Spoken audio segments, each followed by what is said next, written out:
for those of you who are watching at home, I think we're going to start trying to get going on Slido. I think we're going to start trying to answer some. Are we going to try and do? Seems to be hard to find time for all of this. Okay, everybody, we're going to be late for supper if we don't get started. So let's not be late for supper. Call me what you like, but don't call me late for supper. That's right, exactly. So, okay. Let everybody get their seats, and I walked up here without my agenda. Our next speaker is Michelle Stirling. We're talking about, is it science or is it science fiction? And so Michelle Stirling has become an absolute, I guess, one of a treat at our conferences, and we're looking forward for what she has to say. So please join me in welcoming Michelle Stirling, and then we'll get on with our agenda. Welcome, Michelle.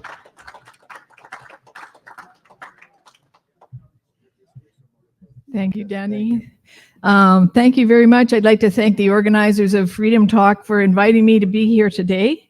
My topic of the day is carbon tax to stop climate emergency. Is that science or science fiction?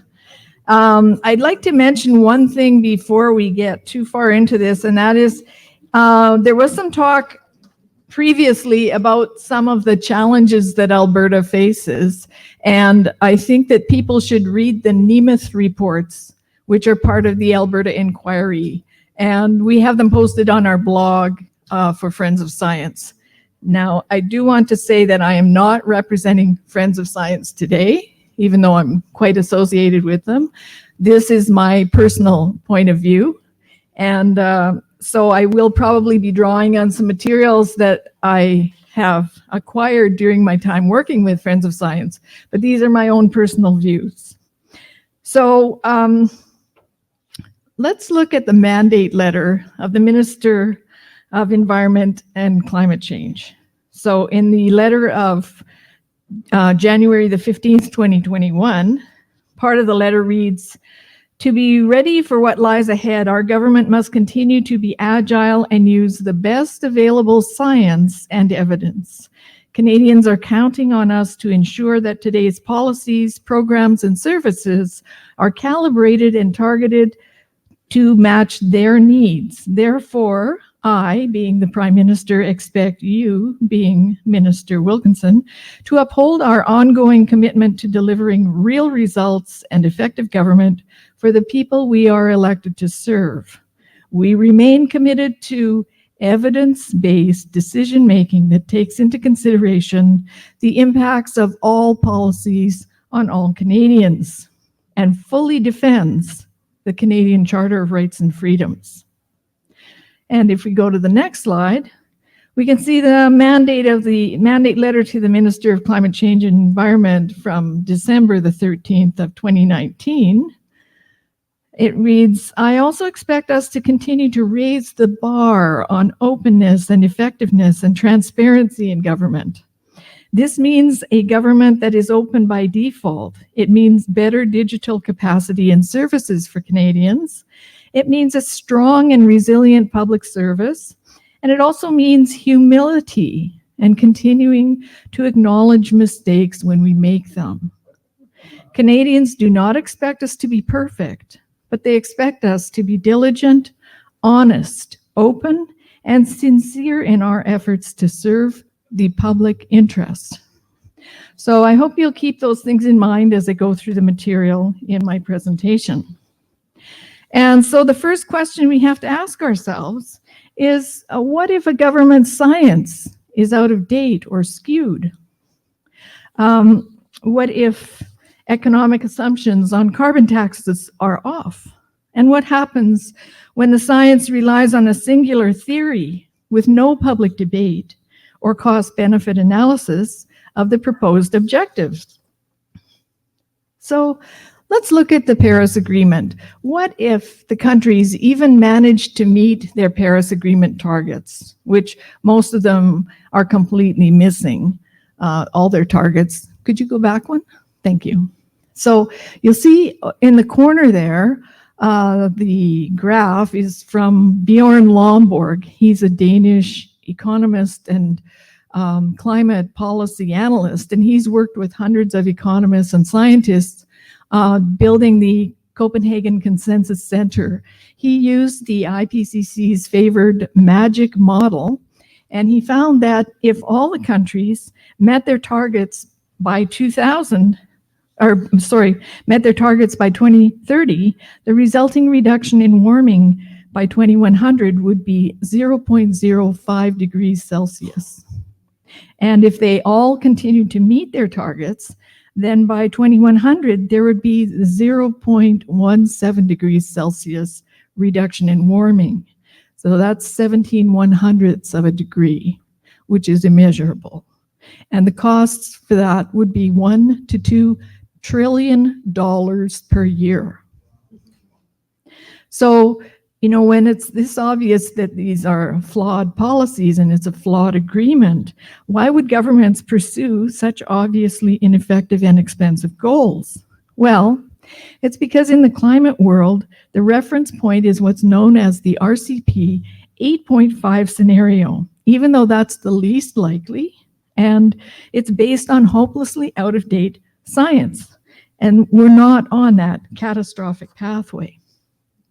So how can it be that a government or a society goes completely off the rails on a scientific question? Has it ever happened before?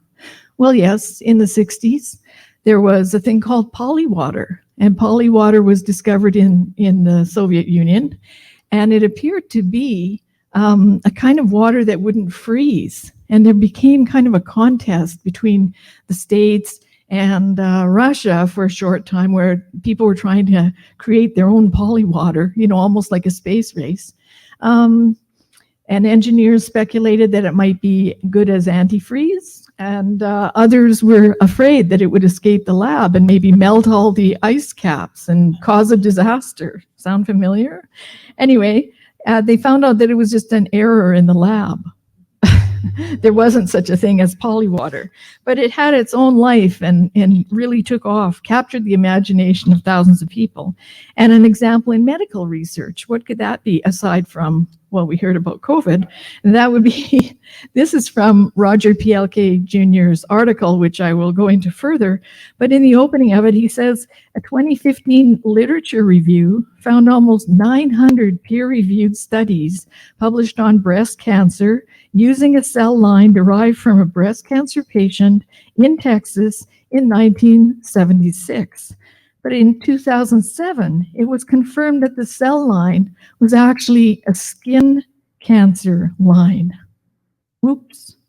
A cursory search of Google Scholar indicates that the studies continued to be published until 2020, mistakenly using the skin cell in breast cancer research. So it does happen. It's not unusual.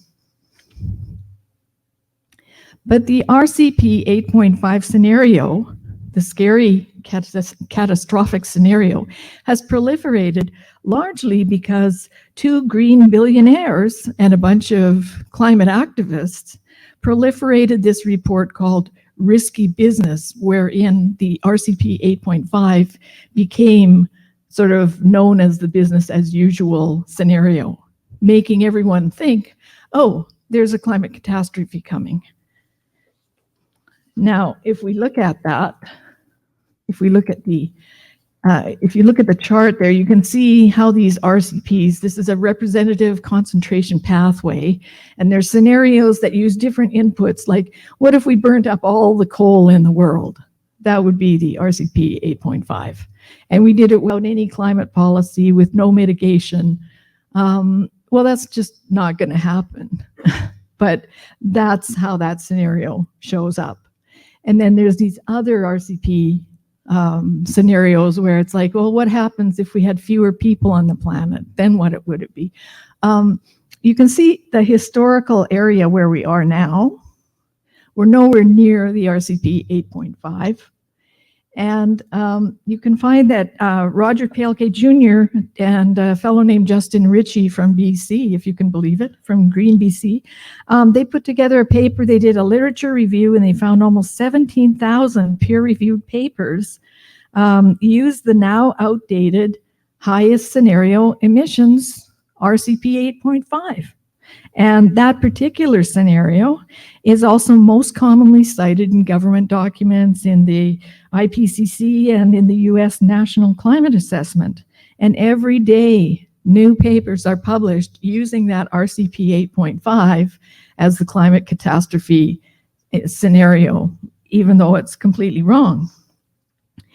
And also the authors say that the representative concentration pathways are supposed to be a plausible, comprehensive, integrated, and consistent description of how the future might unfold, while refraining from a concrete statement on probability.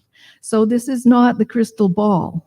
And might, as Dr. Moore said, might doesn't mean it will happen.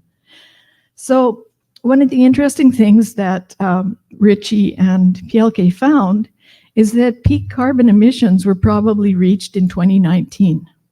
And I won't go into a lot of detail on this, but you can see that the least likely, most published scenario is the top one, and yet the most likely scenarios are the bottom ones, and that's where we are now. So we're nowhere near that catastrophe.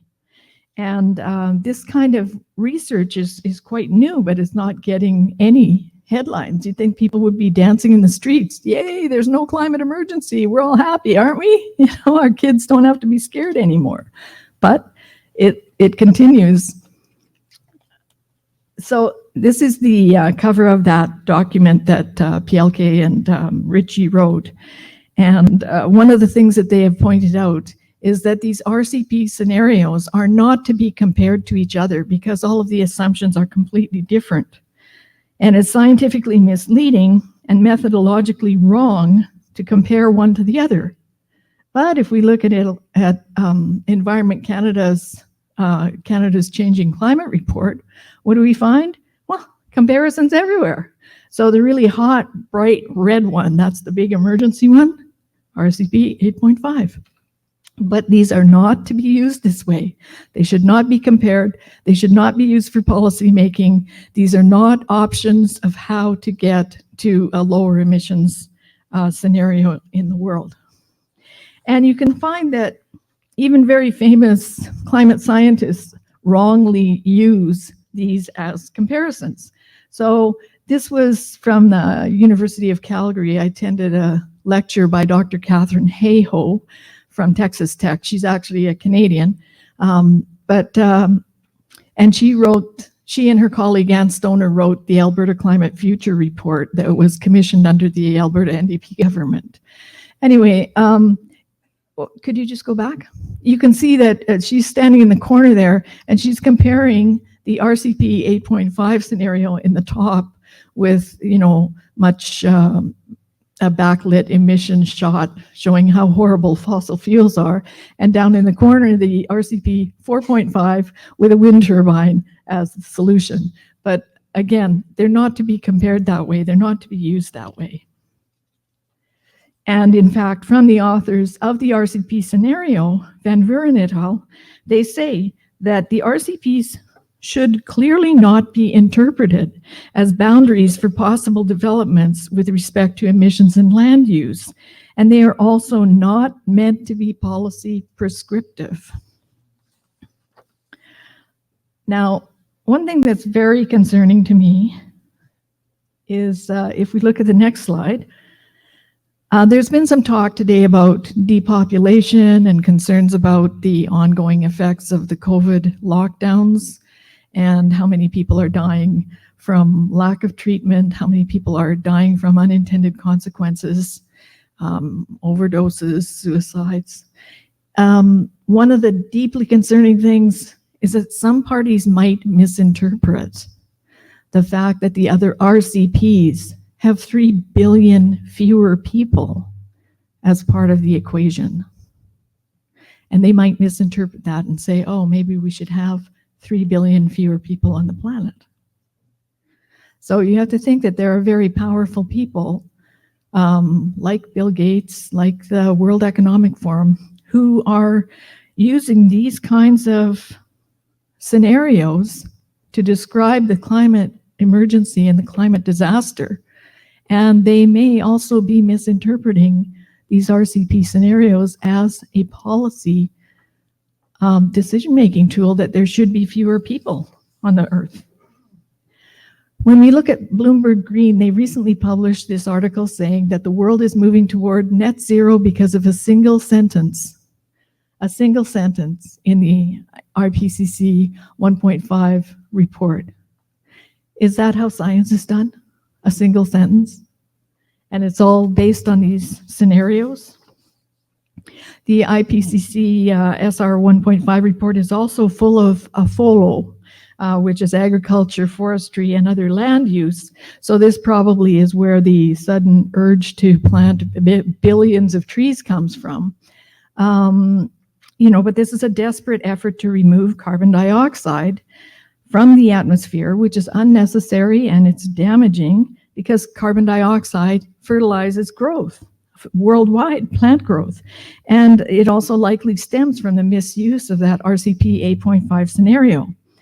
There's the hope of planting trees, and there's another thing called BECCS, which is bioenergy carbon capture storage, in which they propose that farmers would plant switchgrass, then they would harvest it, the grass would be burnt for energy production, and the carbon dioxide would be sequestered in the ground. Like, why not just use fossil fuels? Because, you're wasting a lot of agricultural land, and actually biofuels were determined by the UN's own special rapporteur to be a crime against humanity. When there are still people starving in the world, why would you use biofuels? So the result is that millions of children are terrified, public policies have been turned upside down, and green cronies are capitalizing.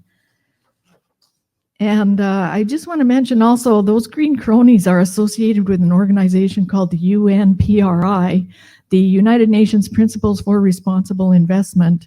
This group is a voluntary group, as most of these things supposedly are, but they have about somewhere between 1,000 to 3,000 signatories. They're mostly pension funds, institutional investors, and they have something like $100 trillion in assets under management.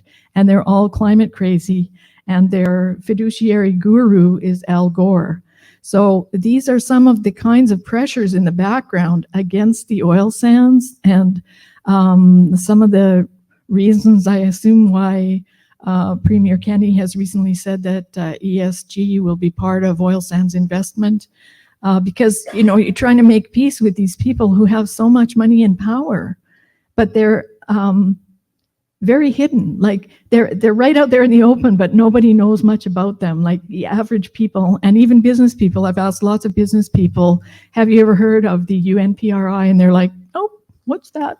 So it's something that you should look into.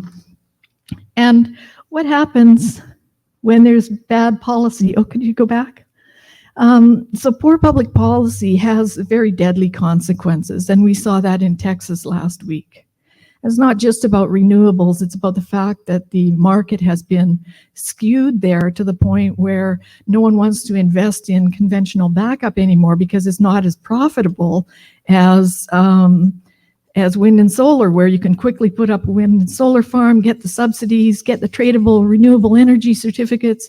So when people say, oh, well, that's the trend of the world, it's only because it's a quick cash grab, but that cash is coming from the pockets of citizens, and who in this case suffered, and many of them died because there was not sufficient conventional power. And when faulty science becomes state policy with no opportunity for open civil debate, millions suffer and die. This is from the book Tombstone, which looks at the Great Leap Forward and the disastrous famine that resulted. And you can see, probably not very clearly, but you'll be able to see on the PowerPoint how they're using the same language then against people who questioned the Great Leap Forward. So anyone who questioned the glorious achievement of a big harvest that didn't exist, they were called deniers. They were called doubters. And just as we see on social media, mobs would struggle the people. They would take the dissenting person, put them in a group, in a circle, where the person was pushed around from person to person till they fell to the ground and they were kicked. and beaten until they either submitted or died. So that's what happens when bad policy becomes state policy. Another example is the Lysenko Affair. And Lysenko was one scientist, Trofim Lysenko, in the Soviet Union. And he, it says here, he probably killed more human beings than any other individual scientist in history, because he had very crazy ideas about genetics and plants. He managed to become a favorite of Stalin, and he managed to get his competitors, who actually were scientists with real rational views, he managed to get them sent to the Gulag or executed. And it took years and years until the Lysenko vision of science was disbanded, and they went back to some normalcy. So now I started off talking about carbon taxes. And so let's just go back to that for a moment. I think I've established early on that the science is skewed and outdated, and therefore it's unnecessary to have carbon taxes. But, you know, before April 20th, 2020, or April 1st, 2020, we were all paying $192 a ton carbon tax equivalent for fuel taxes. And if that didn't get you out of your car, do you think another $50 will? And if you look around the world, you find that in Norway, back in the 1990s, they had a very stiff carbon tax, but they found that it hardly reduced emissions at all. And they also introduced a carbon tax in Zimbabwe, if you can believe it, and it also was ineffective. So if it doesn't work in these two very diverse countries, one of the richest, one of the poorest, why would it work here? Now, the other thing is, I wrote this before the federal government changed the law on carbon taxes and gave a reprieve to farmers. But I'm saying here, if the carbon tax means Canada's farmers cannot afford to pay for fuel, planting, harvest, grain drying, or cattle and dairy farming, well, who will feed you? So I gave two examples of famines, one being in the Soviet Union, one being in China. But farmers will still be affected by all the other carbon taxes, even if they're getting something of a reprieve. So Judith Curry in 2014 told the US Senate that carbon dioxide is not the control knob that can fine-tune climate. Therefore, of course, the carbon tax is irrelevant. And what can we learn from the story of Lysenkoism? Well, it's simple enough. It just requires that political authorities interfere in science by supporting the dubious scientific ideas of an individual or a group of individuals, and continue to do so without correcting the situation, even in the face of radical contradictions with reality, such as millions of deaths. So, since we reached peak carbon emissions in 2019, extreme climate policies like net zero 2050 are not necessary. Burdensome carbon taxes are ineffective, and there's no climate emergency. So since the environment minister's mandate is to use the best available science and to consider the impacts of policy on Canadians, it's time for a thorough review of present climate policy and rejection of those policies that will damage the economy, and especially the policies that hurt food production and harms the mental health of children. So although I am not presenting today as Friends of Science, I do want you to be aware of these two productions we recently did. One with Donna Laframboise, which shows how climate activists are undermining all of your freedoms, and the other one with Dr. Roy Spencer, which in which he explains why, the many reasons why there is no climate emergency. Those are sponsored content. You have to pay a fee to watch them or become a member wherein it's included. But I think they're both very plain language, straight up. Anybody can watch it and make sense of it. And finally, I want to read this long and kind of grim passage. But I think it's really important, because when I look at the climate policies being enacted, this is what I see. I see catastrophe. I see famine based on historic issues. We're walking right off a cliff. And this is by Amartya Sen, who's a Nobel Prize for economics. He wrote, "In the terrible history of famines in the world, no substantial famine has ever occurred in any independent and democratic country with a relatively free press. We cannot find exceptions to this rule no matter where we look. The recent famines of Ethiopia, Somalia, or other dictatorial regimes, famines in the Soviet Union in the 1930s, China's 1958 to 61 famine with the failure of the Great Leap Forward, or earlier still, the famines of Ireland and India under alien rule. China, although it was in many ways doing much better economically than India, still managed, unlike India, to have a famine, indeed the largest recorded famine in the world. Nearly 30 million people died in the famine of 1958 to 61, while faulty government policies remained uncorrected for 3 years. The policies went uncriticized because there were no opposition parties in parliament, no free press, and no multi-party elections. And indeed, it's precisely this lack of challenge that allowed the deeply defective policies to continue, even though they were killing millions of people every year. And just on one final note, we talked about the lockdowns today. The thing that's coming next is a climate lockdown. And people who write for the World Economic Forum have been sort of posing this, like, isn't it grand that emissions dropped this year by 8%? This is what they're more concerned about than the fact that people's lives were ruined. So then the UNEP is saying, well, every year for the next decade, we should drop emissions 7.6%. So what logical conclusion are these green ideologues going to come to? Climate lockdowns. And this economist named Mariana Mazzucato wrote about that in September of 2020, that will probably be the next thing that has to be instituted. So these are very serious consequences for all of society. On that note, I just want to thank you all for having me here today. And I hope that none of these horrible things happen. Thank you. We have time for one question if you want me to just ask them. We have time for one question. Has anybody got one question? Yes, go ahead. It's got to be a short question. Yeah, you temper your speech here with calling it Lysenkoism when it's pretty obvious this is Marxism. And I'm just wondering, why that is. We don't seem to be able to articulate what is happening in this country because no one's willing to say it.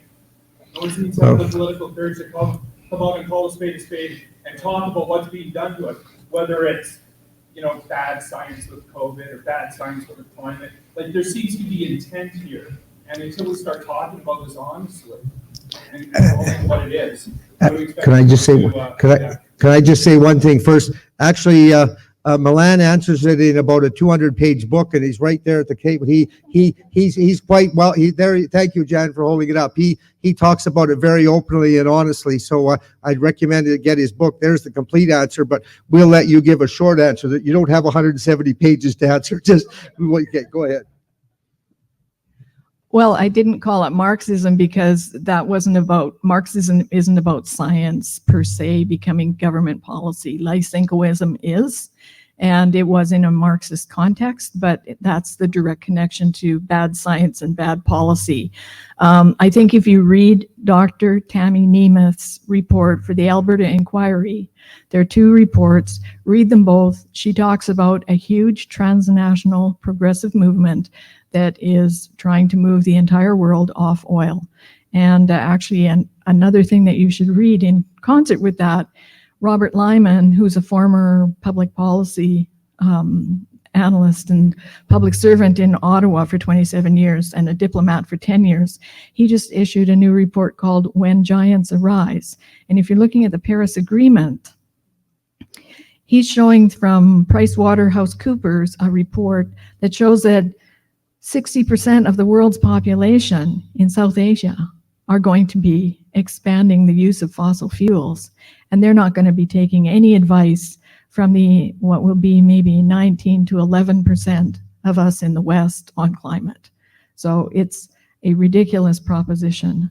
Anyway, I'll just leave you with that, and thank you. Thank you very much, Michelle. I'll let you get off the stage and then I'll say a few things. Thank you. Thank you very much. We're just before we break. Dave, are you going to put up the number for the Slido? If you go to slido.com, it'll say participant code, and you can vote on some of the. John Robson is posting some of the referendum questions. But if you actually have a question for any one of the speakers, you can just put SP in front of your question, which means for the speakers, and then we will sort of vote on the questions that are coming up for the speakers. And so let's see if we can't get using the Slido. We've had a few little glitches with the online, with people not realizing that they had to click on morning session, noon session, afternoon session. So I think it's good now. So I apologize to anyone at home that's been inconvenienced. So we've got a 15-minute break, and then we'll no, actually we don't have a break right now. Actually, we have Rob Andrus, and then we have a break. So Rob, here you are standing between us and our break. So let's have at it. Okay, thank you very much. Please welcome Rob Andrus. Thank you.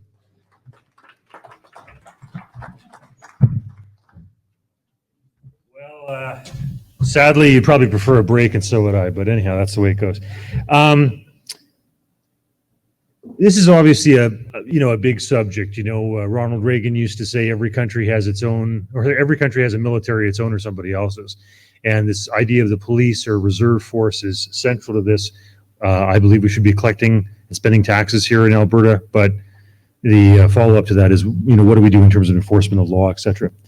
So should Alberta have its own police? And I pose a second question with regard to its own reserve force. I point down, because I had some people talk to me at the table about this and in other contexts. What the RCMP did in High River, and I know Paul understands this well because he was there. I'm just going to tell you a little story in terms of how I interacted with that. I was in my office in Calgary West, my constituency office, and Paul Hamnett, who is a staffer of mine, who's a big gunny, contacted me or said to me, "Did you know that they're breaking down doors and taking guns, et cetera, et cetera?" And the first thing that came out of my mouth was, I said, "Who gave the order for that? Where did that come from?" And so we immediately contacted the Harper PMO and said, "Who gave the order for this? Was the authorization from the PMO? Where did it come from, et cetera, blah, blah, blah."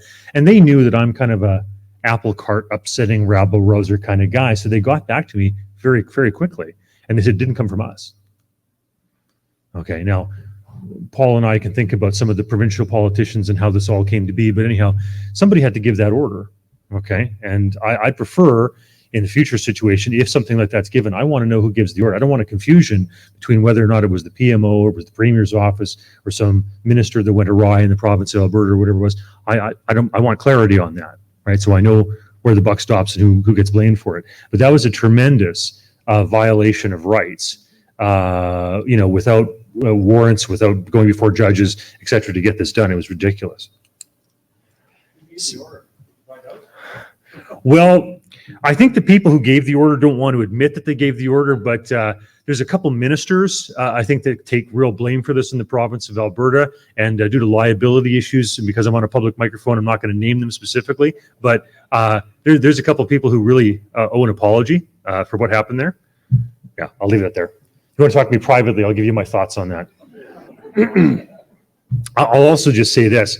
I remember we had a member of parliament who was the MP for the area, who contacted me and did not like at all that I was delving into this issue. And they said, basically, stay out of my backyard. And I said, this isn't just your backyard, buddy. I said, this affects the entire country. This is a terrible legal precedent. The whole country suffers for this. Anyhow, I could go on and on. So we have 2,800 RCMP. I want to point out that I know that this issue is having resonance. How do I know that? Because the RCMP union has now come out against having a provincial police force. You know you're getting traction when the people who are counting on the union dues are worried that they're going to be losing thousands of union dues, right? Okay, yeah, exactly. You know you're getting traction when. All right, so the current contract that we have allows an opt-out in Article 3.3, and so we could be free by March 31st, 2023, if the province of Alberta gives notice by March 31st, 2021. And you know that date's quickly approaching. But, well, I'm with you. I'm making the case. So, well, yeah, that's a question for Mr. Kenny. That's a good question for Mr. Kenny. I'm supporting another party now, right, Mr. Hinman? Yeah. And so anyhow, we pay about 70%, okay, for this. Now, some municipalities, for the overall cost, we pay about 70%, okay. For the municipalities that are over 15,000 people, they pay 90%, okay. And for the new municipalities that are added onto this, they pay 100%. Okay, now Tom Flanagan's here. God bless you. Good to see you, sir. Best class I ever took in University of Biopolitics, Dr. Tom. He pointed out in some of the work that he's done, the investigations on this, that one of the things you'd avoid is the overhead with regard to bilingualism. Like there's a lot of things that happen with regard to the political correctness or the agenda in the RCMP that frankly don't really lead to its merit or its success. I'm going to give you an example. I know a guy who was a student at the University of Calgary. He was interested in becoming an RCMP officer. And the way it works is that if you're a white male who wants to write the exams, the initial exams, you have to get over 85% to move on to the next level. Okay, I support high standards. That's fine. Okay, but if you're a female, you get to write the exam, and as long as you get 70%, you move on to the next level. Right? And if you're Aboriginal of any sexual persuasion or inclination or whatever the nomenclature is these days, you have to just as 50%. That's real. That's real. That's absolutely real. Okay. Yeah, that's right. I feel like I'm an Aboriginal woman, right? Yeah, but you know what I'm saying? Like that's the reality. That's the reality, folks. So, by having our own force, one would hope that we would be able to jettison some of the political correctness with regard to this and just focus on merit. Okay, so according to KPMG, their financial study they did in 2003, 2006, the cost was about $155,800 per RCMP officer. Just as a comparison, on the Ontario Provincial Police, they're looking at $148,200. The Sûreté du Québec is $138,000.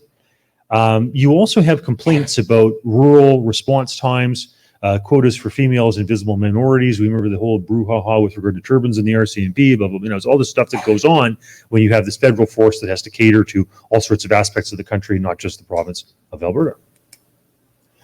Okay, so let's look at history.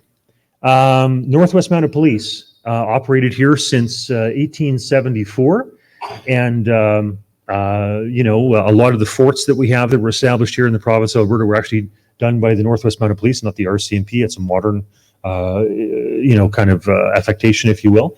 Here you have some of the lads in their uniforms in 1902, posing, and so the badges and what have, the hats they wore, etc.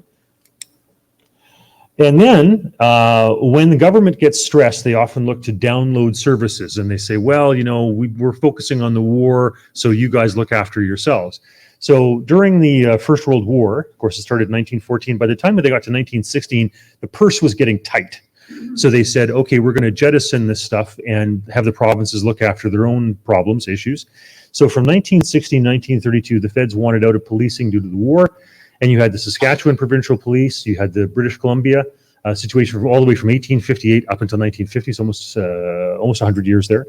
The Mounted Constabulary Force in Manitoba, New Brunswick, Nova Scotia, PEI had their own, Newfoundland had their own ranger force. So you can see most of the provinces at one stage or another, OPP and obviously Quebec today, most of the provinces at one point or another all had their own forces. In the situation with Alberta, reading up on this, there was an 85% patch over rate from the Northwest Mounted Police. So it's not a problem. There's going to be the odd person who says, I don't want to stay here. I don't want to do this. I don't want to do that. I want to leave, you know, blah, blah, blah, blah, blah. I don't like the new superintendent or commissioner or whatever it happens to be, and they leave. But about 85% usually patch over without a problem. I've talked to our CMP officers, and some of them say, yeah, you know, I don't have a problem with that because they don't like the idea they're going to be placed in Timbuktu or, you know, whatever, sent someplace they don't want to go. I was told one story where you had two people coming out and they said, well, we want to stay in Alberta. We don't want to be moved anyplace else. And they said, no, you know, you're going to be sent where you're sent. So they sent them off to Quebec. And then what they did is they brought 4 people from Quebec who didn't want to leave Quebec to Alberta. That's the federal government for you. That's federalism at work. Okay, so yeah, exactly. So, you know, one of the quotes here was that this Alberta Provincial Police Force gave Alberta the reputation of being the province where gangsters, thieves, etc. went to go to get caught, was the rest of the quote, I believe. And initially there were 48 detachments that eventually expanded up to 100. They had an 80% conviction ratio, which at one point was as high as 89.9%. In 1930, for example, there were 2,954 arrests, 2,492 convicted. Okay, so we have a history of this as well. Now, I was talking with some of the Alberta sheriffs about this as well, and we had a fellow who was a MLA who had also been previously a police officer, who had wanted at one point to have an office right next to mine, Harvey Sinenko, if people remember him, and some do, yes. And Alberta sheriffs talked to him about this because he was near and dear to their hearts. And he was certainly of the opinion that one of the reasons that you had the Alberta sheriffs expanded and turned into a force of 950 sworn members as of now, with 16 stations, was that this was a preparatory step. So that at some stage, if we wanted to switch to an Alberta Provincial Police Force, we had, in a sense, the infrastructure or the apparatus to do so. And here you can see the two different uniforms. You have somebody with the Alberta Sheriff standing next to somebody with the RCMP, getting me an idea what the different uniforms look like. Okay, so once you start getting to the idea of, you know, who's going to enforce the law, like Reagan said, every place has its has a military. Does it have its own or somebody else's? Well, then we get into the question of what do you do with regard to armed force or soldiers, etc. Blah blah blah. Well, there's a long history in Canada and Alberta of reserves. And so right now, Canada has around, last 2017 number I have there was 72,000 troops in the whole country. We have bases, Calgary, Cold Lake, Edmonton, Griesbaugh, Wainwright, Suffield, etc.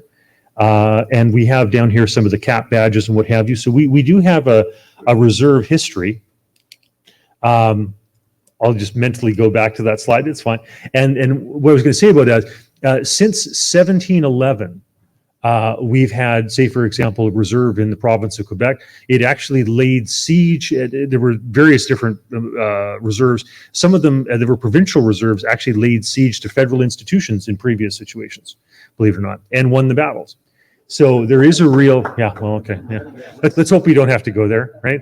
But nonetheless, there is a history of this, and we actually have a reserve, the Lord Strathcona Horse, that was last commissioned in 1957 after Her Majesty became Queen, after taking over from her father who passed away. And so that there was a private reserve even. The Donald B. Smith, who was in charge of implementing the Canadian Pacific Railway, that was his own private force. So there's all sorts of history and precedent for doing this type of thing. Now, thank you, sir. We go on to some of these other examples of other jurisdictions that have their own forces. So the Louisiana State Guard had 3,000 people who served during World War II, was authorized under Title 32, Section 109 of the United States Code. We have the Alabama State Defense Force, 1,000 people strong, actually sent forces into the Bay of Pigs because he was a staunch anti-communist, and some of the people that were involved in that operation for the CIA or whatnot had connections to the guy who was the leader of the Alberta State Defense, the Alabama State Defense Force. They trained Cuban emigres, and they had secret camps operating in Nicaragua. That's fascinating. South Carolina State Guard, they have 1,015 people currently, secured Florida in the 1800s, and during World War II had 518 officers, 6,035 enlisted men. Oregon State Defense Force, after September 11th, they had 268 total served, 1,671 of them in Afghanistan, 7,048 in Iraq. The Kentucky Guard, 100,000, served in the war between the states. Now I want to, we had a former slide presentation talking about the other 69 some countries that have populations smaller than Alberta. What I've done here is I picked out countries that have populations between 4 and 5 million people, just to give you an idea of the numbers we're talking about. So Moldova had 7,000 forces in 2016. Ireland had 9,000 in 2017, 7,300 regulars, 1,600 active reservists. New Zealand, 4,500 regulars, 2,000 size territorial force, 500 civilians. Croatia, obviously a hot spot, having just come out of a real war scenario, 18,000 forces in 2017. Panama, 26,000 forces in 2017. Okay, Switzerland. Now, Switzerland's a very interesting example, and I want to touch on that. Danny doesn't know this yet, but I'm going to go down another rabbit hole here. I'm adding context to this all, given some of the things that have happened lately. So Switzerland, between 19 and 34 years of age, currently, they have people in their reserves. During the Second World War and at times in their history, they would go up to the age of 50, into the 50s. The regular forces, about 20,000. World War I, they had 220,000 reservists. Okay, in World War II, and I want to point out that the Swiss population was about 4 million. Now it's about 8. But at the time of World War II, it was about 4 million people. In 3 days, they mobilized 430,000 combat troops, 210,000 support, and at their height during the Second World War, they had 850,000 forces, right, out of a population of 4 million. Pretty impressive. So strong that, as a matter of fact, when Goering, who was the Reich Air Minister for Hitler, approached the Swiss foreign minister and basically said, what would you do if we took 1 million German forces and put them on the Swiss border? He took a shot of schnapps and he said, we'd all have to take 2 shots and go home. Okay? And they were left alone. They were left alone. There's a lot of strength and whatnot to be said about the Swiss in terms of their independence, and versus Napoleon, versus Adolf Hitler, et cetera, in terms of having a strong reserve force inside their country. And there's a lot to be said about them. Now, on that note, I want to say this. I mean, we all know, we've heard it talked about this morning, and God bless the people like Andrew Lawton and others for bringing this up. Trudeau is coming up with this thing where he wants to ban 1,500 types of firearms. And I mean, it's egregious what they're doing in terms of violation of property rights, et cetera. If we had an Alberta reserve, okay, I know some members here have participated in something that Switzerland has, known as a Schützenfest, okay, they have an annual competition for people to participate in rifle competition, okay, and it's also handgun, but in doing so, right, those weapons, those firearms, right, that you have become part of the reserve, become part of the protection of the property, of the territory, okay. So if, like the Swiss have the Schützenfest, and it carries on in some other countries, there are Swiss or German populations in other parts of the world that also participate. We actually have a Swiss Rifle Gun Club that operates in Kananaskis country and regularly participates in these things, receives Swiss medals, and fires ammunition provided by the Swiss government, et cetera, blah, blah, blah. I was a member of that club. I have longtime friends from high school who've been in that for decades and have tons of medals and all that type of stuff. God bless them. If we actually had something like that, okay, you would be able to have a protection for Alberta gun owners from an Ottawa gun grab. So these are some pictures that show some of the history of the Schützenfest. As you see, it's a co-ed thing. Women and men could participate in this. I found evidence of women participating even as far back as 1884, and indeed they could have participated far back before then. Okay, but in doing so, if somebody came to your door, whether it be RCMP or it became somebody with the national forces, et cetera, and they said, hey, we're here to grab one of your 1,500 types of varieties of guns that we don't think you should have because, Justin Trudeau said so. And then you have a certificate that says you're part of an Alberta reserve, okay? You can say, well, it's not your jurisdiction, frankly. The Premier of Alberta has enacted a notwithstanding clause, and this is a constitutional matter, and, you just, best believe, because this is a legal matter and it's before the courts. So, you have no jurisdiction. Okay. And I just give these as examples because this is something the Israelis have with regard to their combat shooting courses. Okay, obviously, ours would probably not have a Star of David and have the menorah there, but some members might like that. I don't know, but and I have my example here from my own restricted certificate, but. We have the ram's head in Alberta and various things. There's all sorts of symbols you can use. But nonetheless, what I'm saying is that there's a way we can set this up. There's a will. If there's a will, there's a way. There's a way we can set this up so that we're protecting Alberta, we're protecting heritage, we're protecting gun rights, we're protecting our history.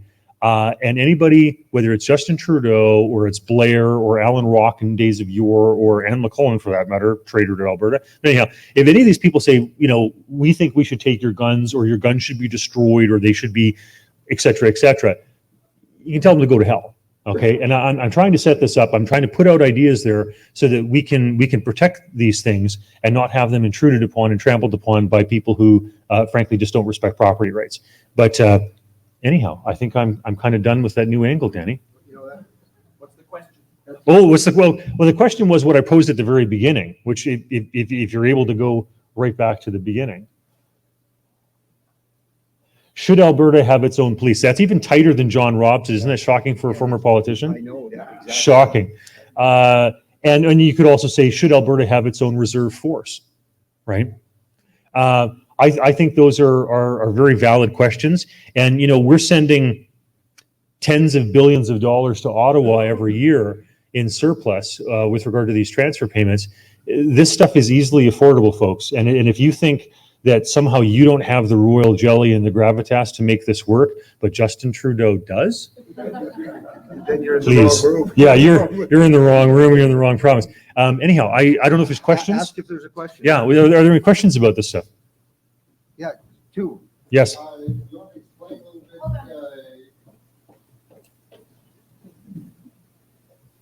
Check. This is Alberta's gun guy, Todd Brown. Thank you. I would make an amendment to it if you'd make a comment on it that because of some of the corruption in other provincial police forces, that this should have some sort of civilian oversight. Yeah. Okay. No, fair enough. Yeah, it's always who guards the guards, right? That's the old Roman question. I don't have a perfect answer to that. I know we have some former police officers in the room who are big fans of Sir Robert Peel and some of his thoughts on policing and how it should be done so that it's not draconian, it's not oppressive, it's not totalitarian, and it's because one of the things is if you have a police force or a military for that matter that is not seen and perceived to be part of the public, then they're not trusted and they're not given information. But if they are trusted and they're seen to be reasonable, then the public will voluntarily give them information about things they think are criminal activities going on, etc. Like one of the things that pained me, and I'm sure you all saw this, was when you had this young fellow Ocean who was out playing hockey in Calgary. And I mean, I'm sure there were a few fellows on the ice, before the police arrived, but then once the police arrived, there was only him. And he's just standing there and saying, what am I doing wrong? What's wrong? He's a kid at Christmas, out playing hockey on the ice. I mean, there's no more Canadian or Alberta thing going than that. And then these police officers threatening to taser him and taking him down. It's ridiculous. And that is exactly the type of thing, whether it's the gun grab at High River or that type of action on behalf of some members of the Calgary Police Service, that is just uncalled for. And that's the type of stuff that makes this all the more plausible when we see those types of things going on.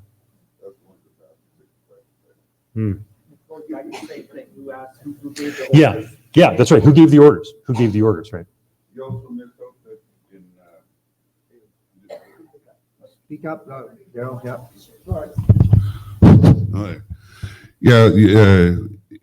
in the fires in Slave Lake, they also went into all the houses and were searching everything. They claimed that they were searching for people, but they didn't have to go through everybody's drawers.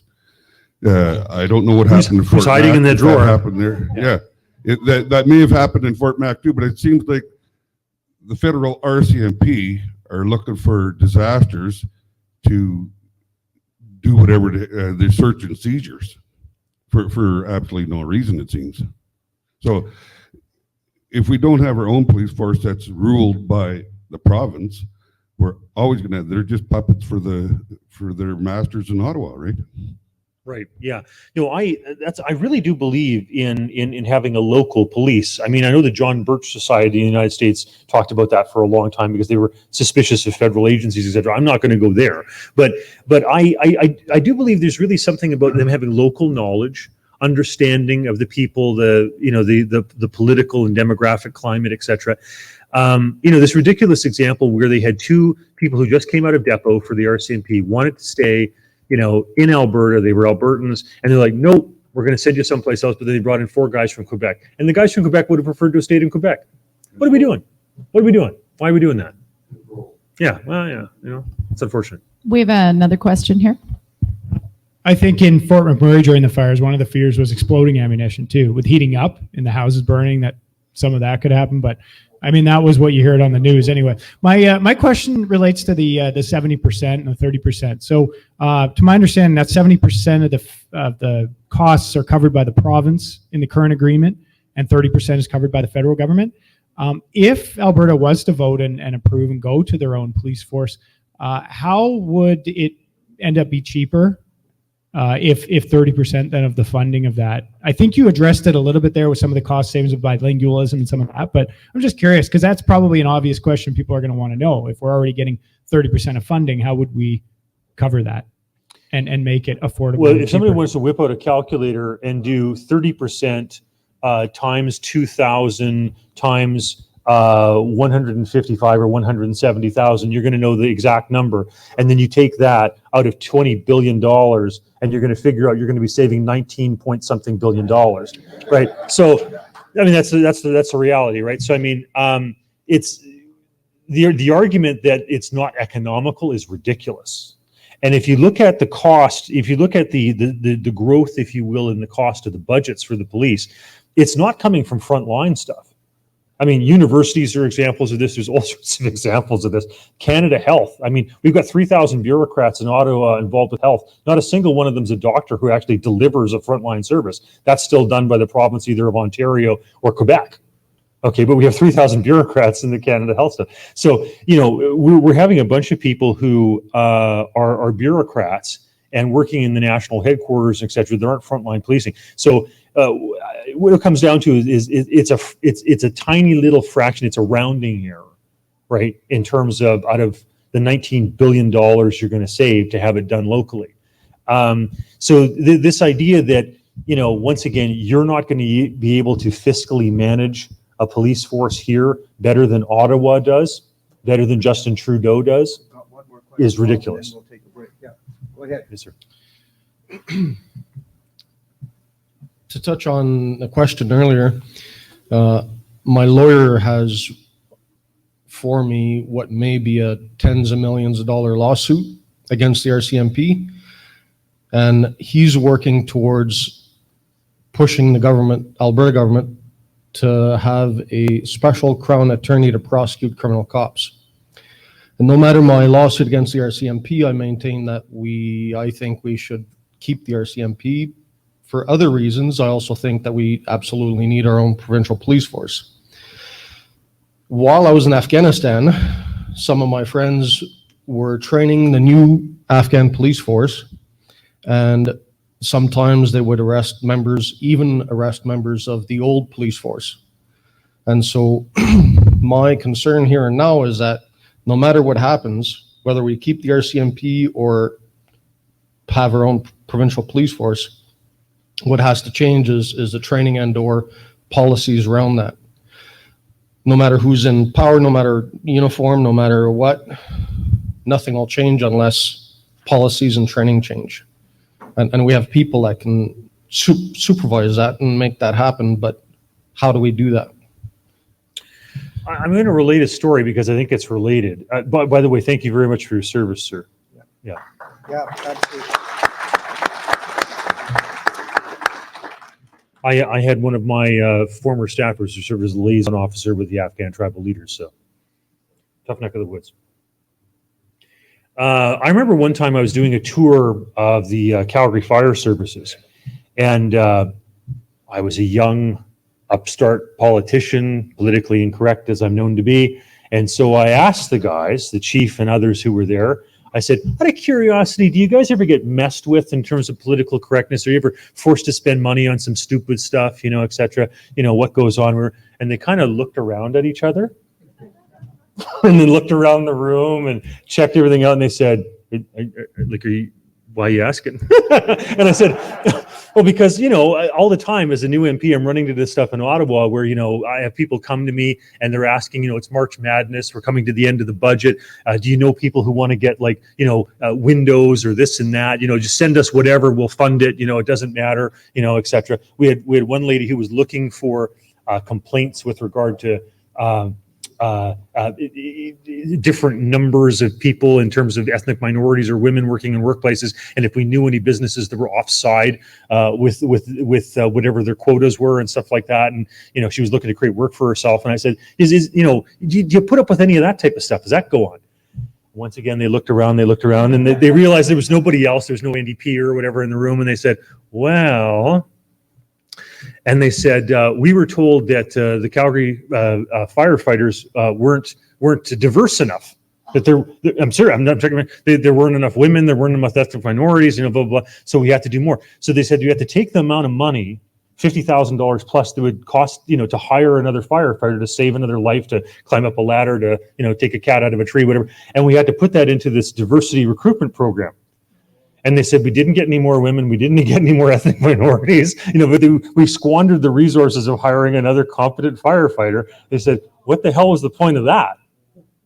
And to talk to this training, he said, once upon a time in the police forces, in the fire services, right, you did a flexed arm hang because it indicated how much upper body strength you had, whether or not you could climb a ladder or take a 100-pound or 200-pound person, carry them down a ladder up and down, whatever. It was simple, it was easy. Nowadays, no, you can't do that, right? So now you got to have the exact size hose with the exact size pressure and, all this type of stuff. And you have to, you go to this tremendous cost to create this training that the old training, which is a simple old flexed arm hang, did, but now you got to spend all this bazundles of money, right, to do this training because of human rights concerns. So I'm very much based on the idea of merit. And I think a lot of times we overthink the stuff and we just go down rabbit holes we don't need to with regard to this. And so you need to obviously have some good people, whether it's people who are minded like Sir Robert Peel was with regard to policing, or, some people that you really trust with regard to setting up a reserve force or what have you. They exist, and no nonsense, and do a good job of it. My answer. But anyhow, thank you very much, Danny. Thank you, Rob. And I want to say, Danny, I'm not sure he'll ever get the credit that he deserves with regard to the future of this province and what all you've done, sir. So thank you. Thank you very much. Thank you very much. So David, you're going to put up the Slido and the one question. Let's put up the question: should Alberta have its own police force? And you can go to Slido. You can vote on that over the course of vote on that while we're having a break. So we're taking a break from 3 till 3:30, and after 3:30 we'll be talking about. Josh Andrus will be talking about Project Confederation, and Brian Hildebrand will be telling us the devil is in the details, which I think we were all starting to surmise. So let's take a break. Thank you, Rob, and thank you, Michelle. Take a break, gang. Yep.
Okay, we're ready to go. Thank you very much, everyone. We're gonna do a poll question right off the bat here. Do you support the Alberta government in creating a provincial police force with an elected civilian oversight? How many people have voted so far? 96% of the ones that have voted yes, but as we're can you see how many people? Oh, 55 people have voted already. Holy smokes. Well, everybody's at the room. You go to slido.com, you put in that event code, tell us what you like. And as I said, the other thing you can do is ask questions if you want to anticipate some questions for our upcoming speakers, or if you've had some questions from before, put them there. And I think one of the ways that Slido is supposed to work is once you see the question, if you like the question, you can click like, and then later on today, and well, not today, we're not going to get to any questions today. What's it say, David? But in any event, yeah. But what'll happen when the questions are there, you can click if you like them, and then there we are. So if you click if you like them, then we'll see which questions people like the most, and we'll get them answered before we leave here. So here we are. It's 3:30. Our next speaker is one of I would say one of Alberta's up and coming thought leaders, and he's from Project Confederation, and he's Josh Andrus. So please welcome.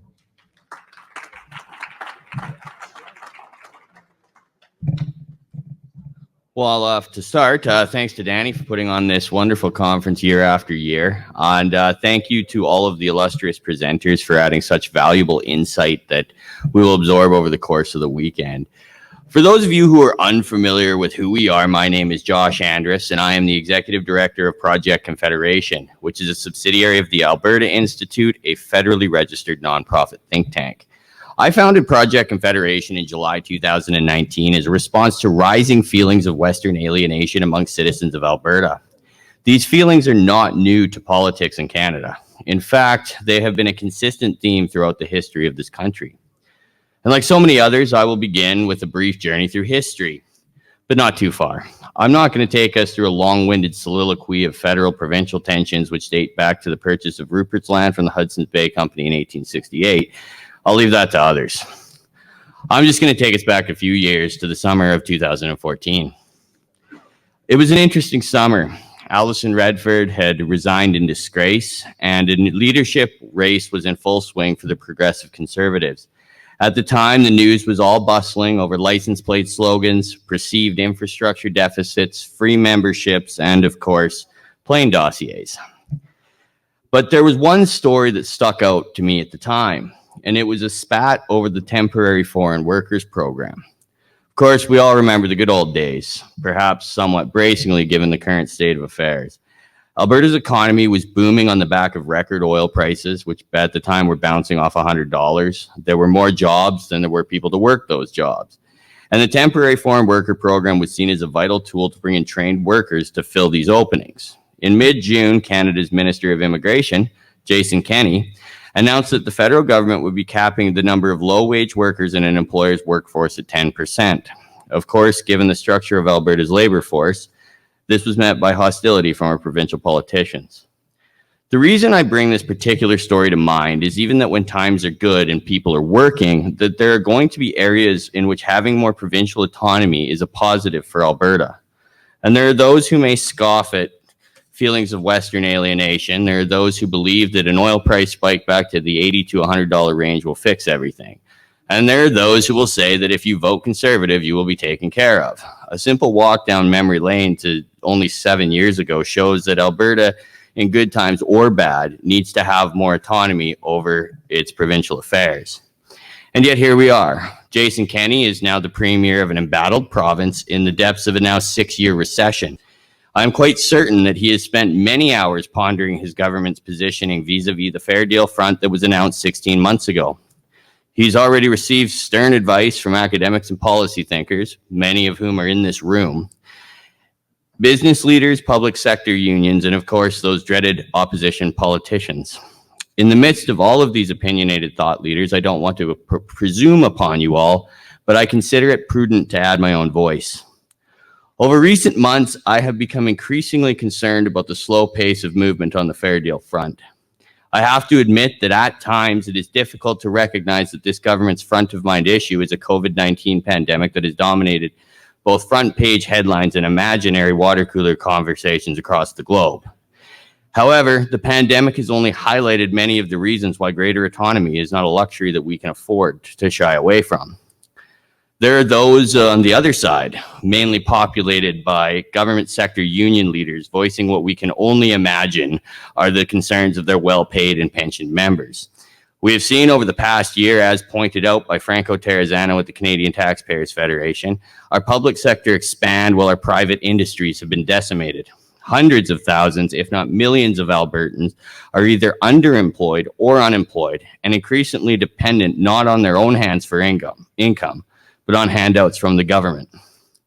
The people involved in these public sector unions are not particularly worried about our relationship with Ottawa and seem to be more intent on protecting their own interests at the expense of the taxpayers that pay them. We cannot become a province dominated by government employees. Jason Kenney had campaigned to create a free enterprise province, but alas, I have become increasingly concerned with the direction that his government has taken. That being said, and I may be concerned with provincial government actions, I am nothing short of alarmed regarding the behavior of the federal government. We have seen no concrete action regarding the Biden administration's disastrous decision to cancel the Keystone XL pipeline, killing thousands of jobs on both sides of the border. I am aware of the legal efforts that the provincial government has made regarding fighting this grave economic decision. However, without the support of Ottawa, these efforts are unlikely to succeed. There is absolutely no assurance that similar instances will not mar federal-provincial relations in the months and years ahead. I would even argue the reverse, that they are inevitable. This doesn't necessarily have to be the case. As the Premier and head of government, Kenney has many tools at his disposal in order to create a firewall around this province and to help prevent the federal government from crushing our already beleaguered economy. I've seen much chatter in recent months opposed to the fair deal efforts the provincial government has, to their credit, at least begun to undertake. Since then, however, we have seen even more animosity from our Eastern allies than we did before. Even in our darkest hours, while we struggled to deal with a surge in COVID-19 cases in the winter, we were ridiculed by Eastern academics and politicians.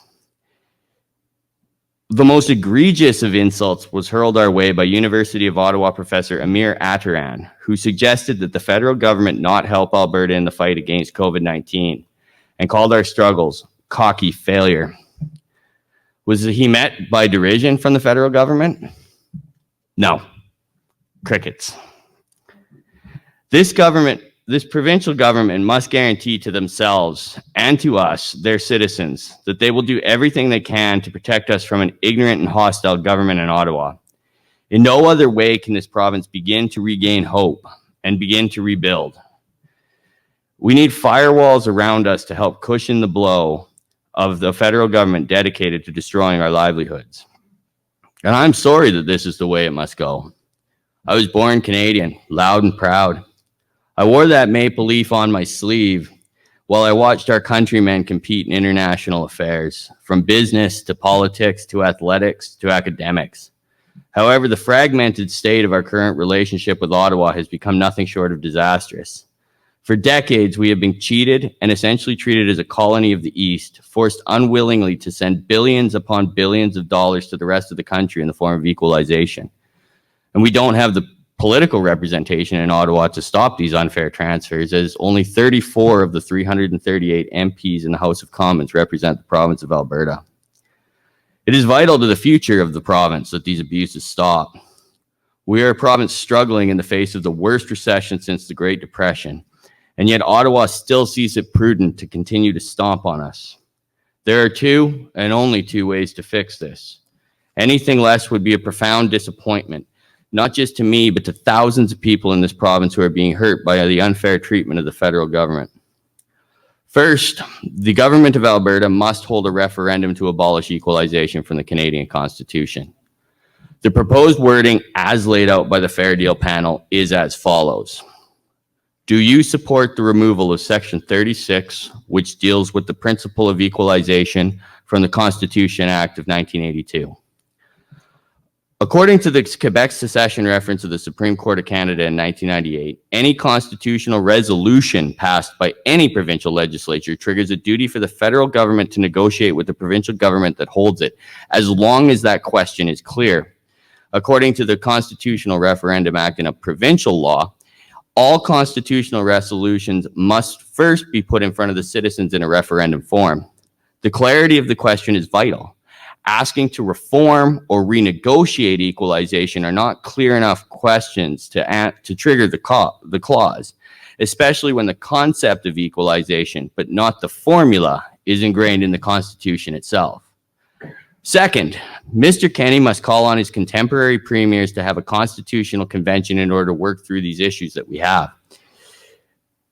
On the question of representation, Kenney was first elected as a member of the Reform Party, which fought extensively on the concept of a Triple E Senate. For those of you who are unfamiliar or have forgotten, this means that constitutional changes are required to create an elected Senate with an equal number of senators per province and one that has effective powers. This would effectively create a second arm of government, one that can act as a check on the House of Commons, where 199 of the 338 seats in Parliament are in Quebec and Ontario alone. The Triple E Senate is not a dead letter, or three, simply due to the Supreme Court's ruling that reforms cannot be dictated to them by the federal government. That ruling left the door open for the provinces, through coalition building and hard work, to come to that agreement. It is vital that the government of this province understand that. However, in order for either of these objectives to succeed, the government of Alberta must be taken seriously, which is why the success of my first two recommendations are dependent on the establishment of the firewall initiatives as laid out in the Alberta agenda 20 years ago, and I bet Tom's going to talk about this a lot later. A provincial pension plan is a statement piece that will get attention across the country. As a young working class population, Albertans contribute much more into the Canadian pension plan than we receive in payments. Establishing a provincial pension plan would see premiums drop substantially for our citizens while giving us the ability to maintain benefits as is. Most of the opposition I have seen comes from public sector unions who take the approach, keep your hands off my pension, don't touch my pension. However, the Alberta pension plan, like the Canadian pension plan, must be overseen by a body independent of government decision makers. While I have personally become quite alarmed at the immense exposure to China that the Canadian Pension Plan Investment Board has undertaken in recent years, it would be unfair for me to criticize the board as an arm of the federal government. Investment decisions in both cases must unequivocally be independent of the government. A provincial police force is another necessity. It's not a direct financial benefit to Albertans, and there have been some steps in recent months to improve the rural crime problem that has dominated headlines for years. However, the point of the exercise is to build firewalls around Alberta, and having a police force that is provincially run, trained, and operated will allow for policy flexibility that is currently unavailable in a federal force that works from coast to coast. There will be costs, but the current estimates put forth by the RCMP union severely overstates most of the needs, especially when the existing infrastructure would not need to be built from scratch. Now, I'm not arguing that one person or group of people can develop the ideal police force or pension plan, whether that be on a federal or a provincial level. The difference in each case is that the objectives of each organization would be immensely benefited by the localized nature of the organizational design. Decisions would be taken with the citizens of a smaller subsection of people in mind, leading to more focus on a macro level or a micro level rather than a macro one. These fundamental principles are what drives the goal of more autonomy for Alberta, and localized decision making will be an important piece of this province if or when we see economic good times return. It would be argued by some that the firewall objectives are steps in the path of independence, and those arguments are 100% correct. There are objectives within the Alberta agenda, such as tax collecting that Danielle is going to speak about tomorrow, or opting out of federal transfers that were deemed unnecessary by the Fair Deal panel report. However, like Justin Trudeau's inability to be taken seriously as he defends the interests of our energy sector, it is vital to the Fair Deal stance that Alberta make it clear to Ottawa that we are not to be taken lightly. Failing to enact enough legislation to build enough institutional support for autonomy will inevitably weaken our hand as we head to Ottawa seeking fairness. Failing to enact any of them makes our entire position untenable and unserious. The economic accolades of a province in recent years are fond memories. What is important today is to build cornerstone institutions that will be set up to thrive once we can position our economy in the right way, in whatever form that may take. We owe our past success to the hard work of our blue-collar population who have watched, breathless, a once thriving economy become a global laughingstock. There are many variations of a fair deal that can possibly be achieved, but all tools at our disposal must be in play as soon as possible. Time is of the essence, and as our situation further deteriorates, urgency is required to alleviate the pressure. I can tell by the Premier's demeanor of late that he is getting frustrated with the lack of support he has from those who sent him to Edmonton in 2019. It's important to note that the problems that have existed since 1868 are still ever present in our political conversations today, and that by working to fix these problems, Kenny will undoubtedly find that Albertans will have his back, and that he will not be taken lightly.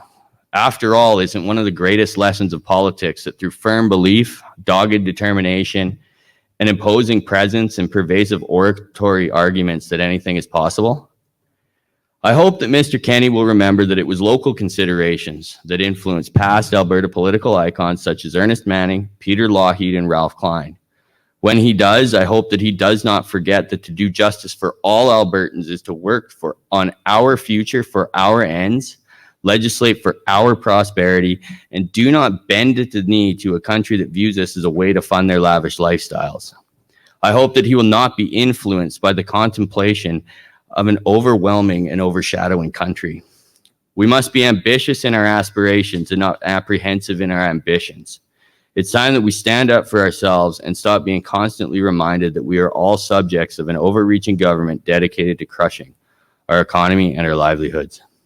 We can't do this alone. Please join our campaign for a fair deal by visiting our website at projectconfederation.ca.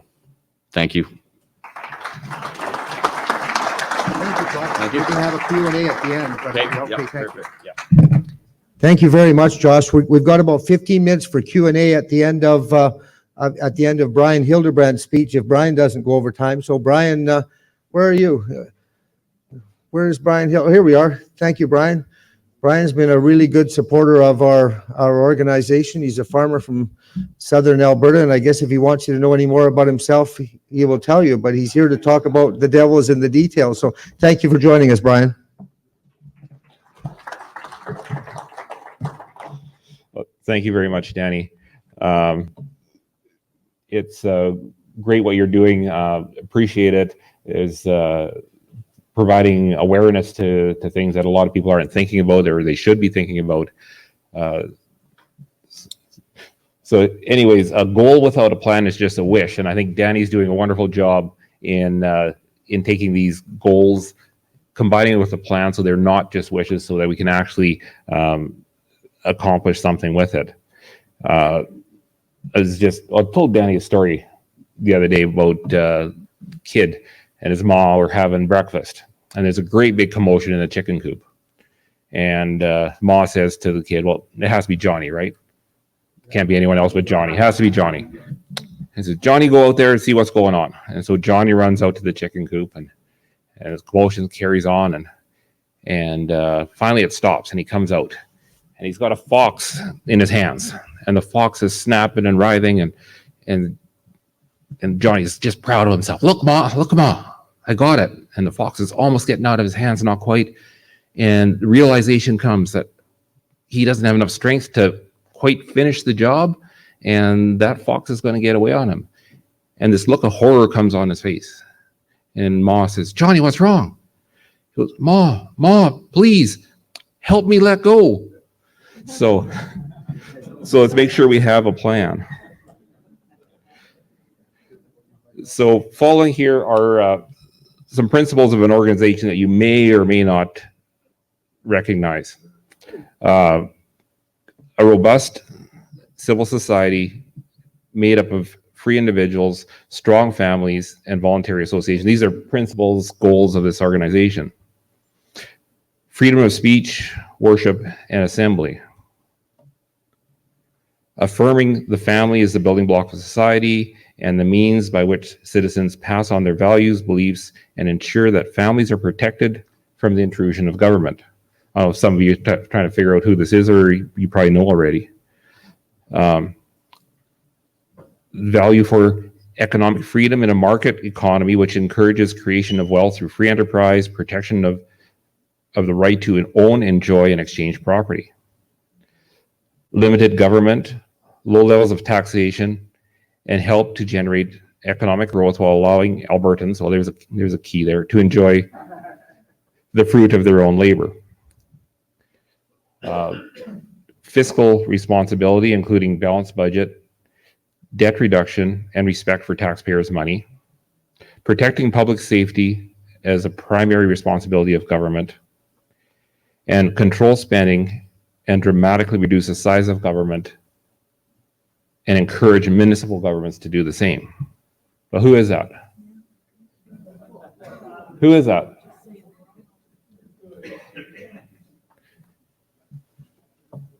It's the UCP. And that progression from principles, ideals, to what's happening is frustrating, I think, all of us. For sure, conservative-minded people, but it's frustrating all of us. And just over a week ago, I had enough, and I handed my letter of resignation into the local UCP board.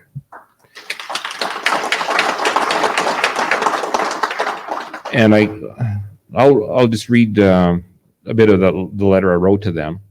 And it says, I have struggled with putting words together to express what is on my mind over the last months. What has started as an inkling of doubt has now come to a situation where remaining a member of the Tabor-Warner CA board has become an untenable situation. That inkling of doubt began on May 8th, 2018, when the party leader said, I hold the pen, in a press scrum. That was right after that first meeting, the first big meeting there. That statement was a sharp departure from the founding principles by which the UCP was formed through joining the Wild Rose and PC parties. At the time, it was a notable statement which was contradictory to the notion of grassroots that was easy to dismiss as pure phraseology. However, as time moved on, that it has become apparent that who holds the pen in many aspects of the government of Alberta. That iron fist grip on the pen would not be nearly as offensive if the principles by which the party had been founded were being adhered to. Simply, those principles are being ignored at best and aggressively violated at worst. One does not need to look far to see examples prohibiting families from gathering, arresting young people for playing hockey. We've mentioned a bunch of these already today, preventing children from enjoying recreation with their friends, the jailing of a pastor for acting on his calling to serve his God, maintaining large barriers to obtain commercial driver's licenses, centralizing emergency dispatch. We can go on and on and on. There's many, many examples. The course that the party has taken is completely contradictory to its founding principles, principles that are admirable and that should be adhered to with vigor. In fact, it is expected, and that was passed in the same document where those principles are, it is expected that members of the party will support the principles of the UCP. And these principles should be more than just aspirational. They should be ingrained in the culture and the actions of the party and the government and the government that party forms, if it is fortunate enough to gain the confidence of the electorate. The current state of affairs is sad. What the party is professing and what it is doing are contradictory as the regulations that the government is imposing on the population. So as an individual, I still believe in the stated principles of the UCP. that they are to be much more than aspirational. Unfortunately, the party has left these principles behind. And as a result, I feel I have no alternative but to leave the board for the time being. And there's still some board members here actually in the room, and I think there are many good people on the local board, and I wish them all the best to continue in their efforts to make our province a better place.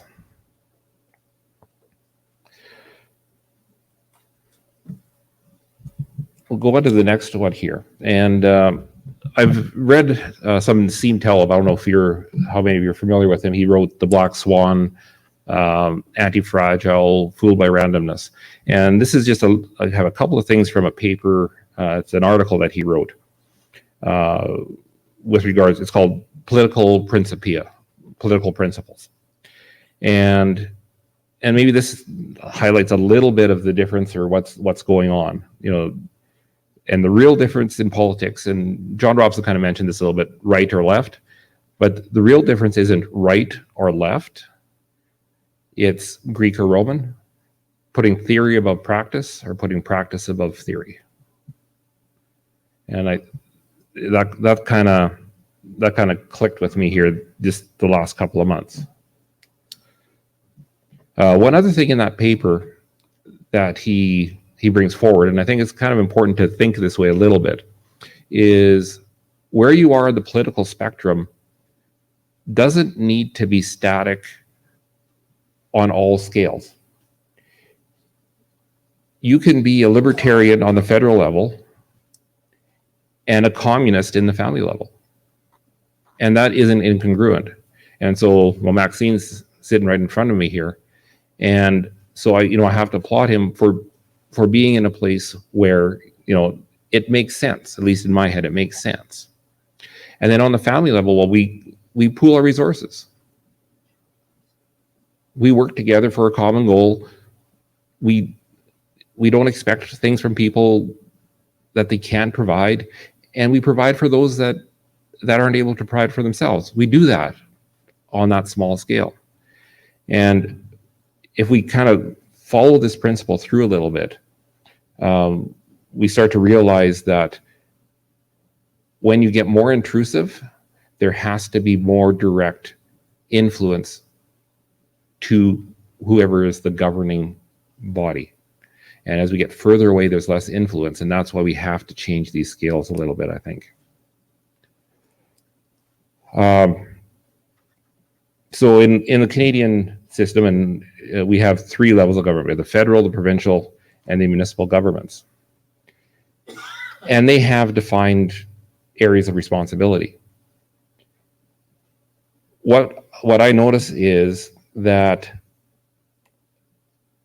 there is quite often an encroachment, a violation of those areas of responsibility. But it only goes one way. I'm thinking really hard where it goes the other way, and I can't. It always goes one way. And I think that's part of the frustration that we're talking about here today, is Ottawa encroaching on Alberta, Edmonton encroaching on the municipality, on the family, on our church organizations. The problem isn't the other way.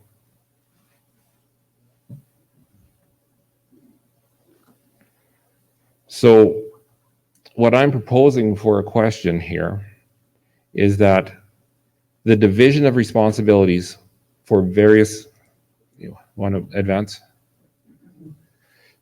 The division of responsibilities for the various levels of government is to be respected. And any assumption of authority or power by a higher level of government must be limited in scope, be temporary, and be reversible. Agree or disagree?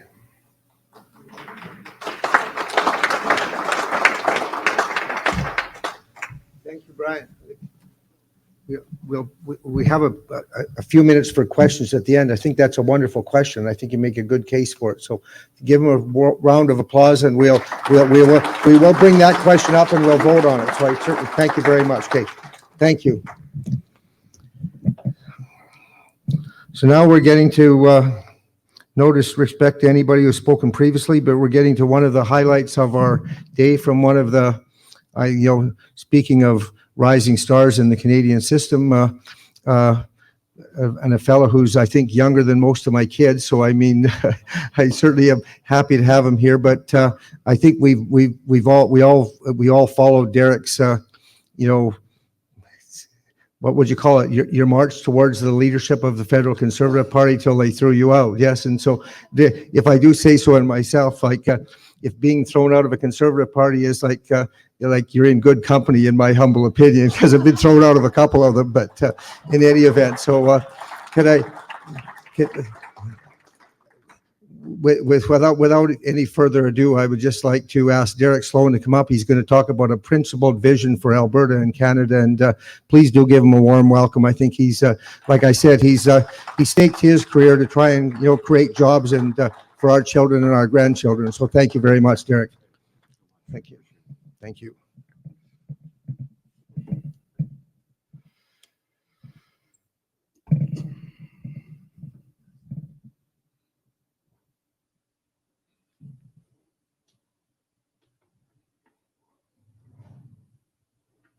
Sorry, I'm just trying to make my iPad work. It was working all day and up until 30 seconds ago, so not sure why it's doing this here. Yes. All right, let's see here. Yes, okay. All right, well, thank you for that introduction. And Danny never ceases to amaze me with his many quips and jokes and running commentary, and you should write a book someday on that. So you'll remember when I was here before, and I attended various meetings with Danny when I was in Alberta, and you'll remember I told you that no matter what happens, I'm not going to back down. I'm not going to apologize, and I am not going to change or turn track from the values that I believe must be implemented to make Canada or Alberta a great place, the best place it could be.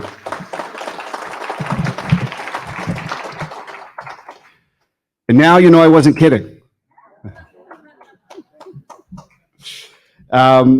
So I'm sure many of you have questions about what happened to me in the party, and I'd be happy to answer those questions, and I'll take those questions after, but my talk isn't about what happened to me. It's about my vision for the country, and that could be applied provincially or federally.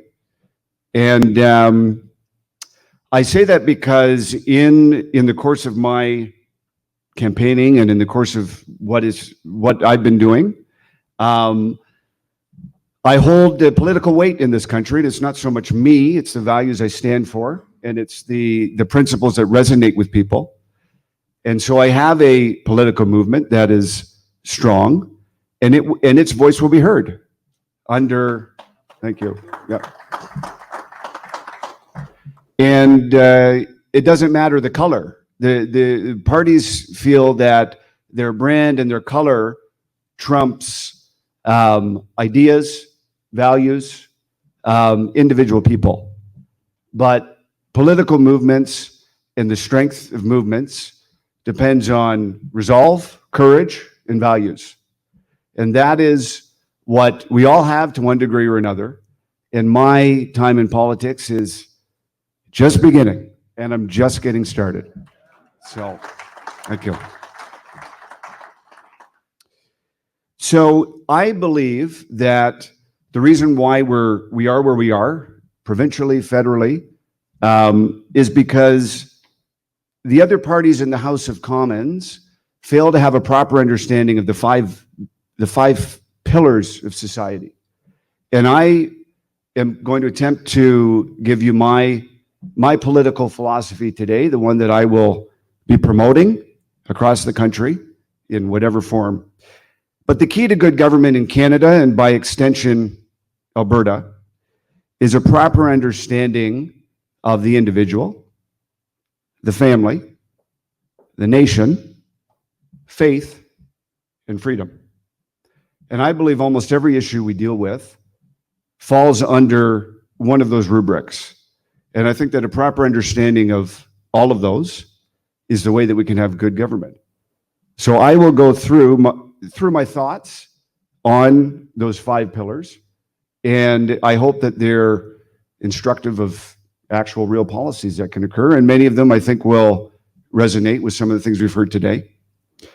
But I believe that much of the issues we have is because our understanding of these things have been flipped on their head. And that's why we're seeing the problems and the types of laws that are being passed in Ottawa. So we know that the individual is the smallest unit in society. Society is made up of individuals. Society is not primarily groups. It's not primarily genders. It's not primarily skin colors or orientations. It's people. Individuals who have different ideas, values, ability levels, work ethics, talents, values, and approaches to life.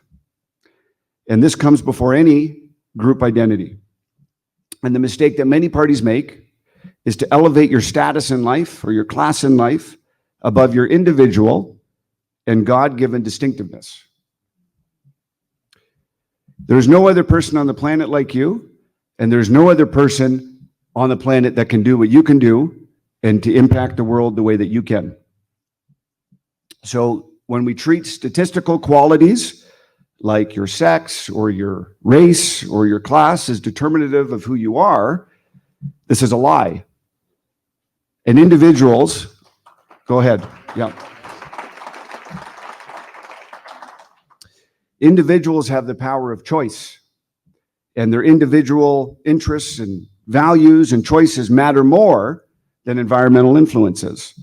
And of course, the environment does influence us, and the way we're brought up does influence us, but they're secondary to our fundamental uniqueness as individuals with freedom to choose. And that freedom can break the influence of environmental exigencies. And because individuals are important, life is important. And all lives matter from the womb until the time when the good Lord takes that person off this earth. Period. And so a lot of the arguments that we have to support, for example, destroying the lives of people in the womb and so forth, is based on the idea that, well, this will make women as a class worse off. And I dispute the idea that having children makes women worse off. But it also is this idea that we're putting a real individual life and person ahead of a class, of a statistical representation of individuals. And if we get back to a proper understanding of individuals, we will come back to a proper understanding of not only rights and freedoms, but a proper respect for life at all ages, of all colors, of all genders. Now, to move to a more, I hope, less divisive issue, individuals ought to be able to keep as much as possible of the fruit of their labor, because individuals are the primary movers and shakers in this world. It is their individual choices that create new inventions, that bring new children into the world, that raise children, that build pipelines, that do all of these things. It is not their race or class that does this, it's individuals.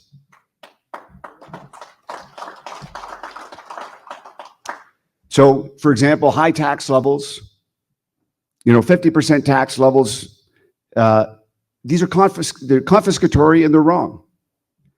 So we have to make sure that the tax level that we have is not implemented to create a utopian vision, is not created to take money from the rich just for the purpose of leveling out income inequality. It needs to be based on primarily the idea of people keeping the fruit of their labor. Now, obviously, we have roads to build, societies to maintain. There needs to be tax, and there's nothing wrong with having fair taxation. So, if we want to, for example, prevent large corporations from sheltering all their money offshore in a way that you or I can't do to make it fair, that's fine. But the idea that taxes should be on a gradient or in any other way designed to socially engineer society, as opposed to just offering a functional society with reasonable services, is wrong. So to move on to the next pillar here, individuals, of course, come from families. And even if they have not created one of their own, they came from one, and they have a responsibility to the family.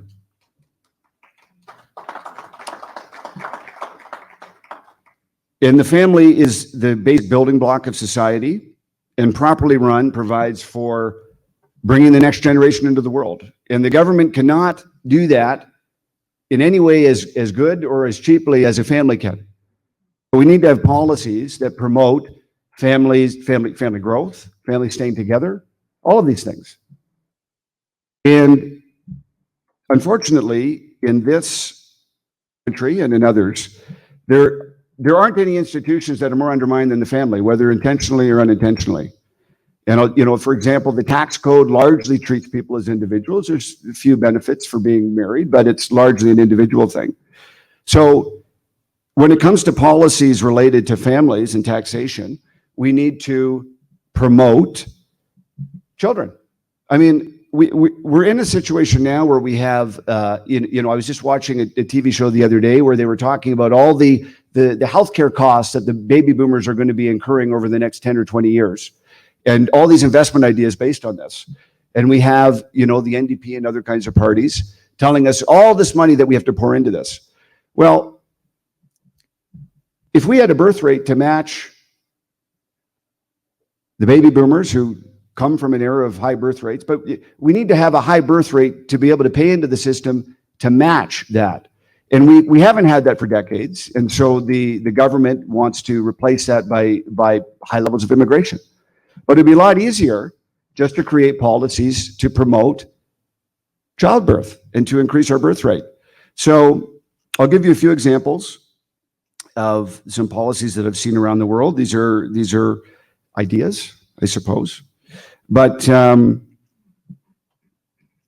in France, they have income splitting across the entire family. So if you have 5 kids, you can, and 2 parents, you can split your income 7 ways. This is an easy way, and we had a form of income splitting under Stephen Harper, but this is an easy way. The more kids you have, the less tax you pay. In countries like Hungary, they give newlyweds a loan. I think it might be something like $50,000. And for every child you have, a fifth of that loan is expunged. And if you have 5 children, you don't owe anything back. And if you have 3 children, you would owe 2/5 back.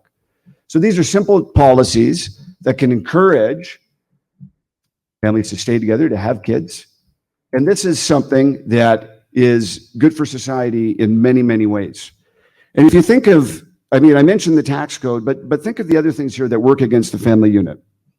So, and there's many studies you can look at between the relationship between higher birth rates and increased economic activity. And so, and frankly, that's why the government and big business advocate for mass immigration, because bringing in new people is an automatic stimulus to the GDP. Now it has its issues for other reasons, which is why I'm not an advocate of mass immigration, but it is a case in point that just more bodies in the country is a way to stimulate economic activity. So we have flagging birth rates at home. Think of the way that our society typically operates.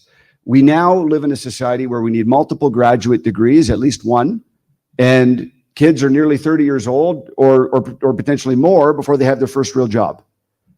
And of course, at that point, they're under mountains of debt, and housing, depending on where you live, is out of reach.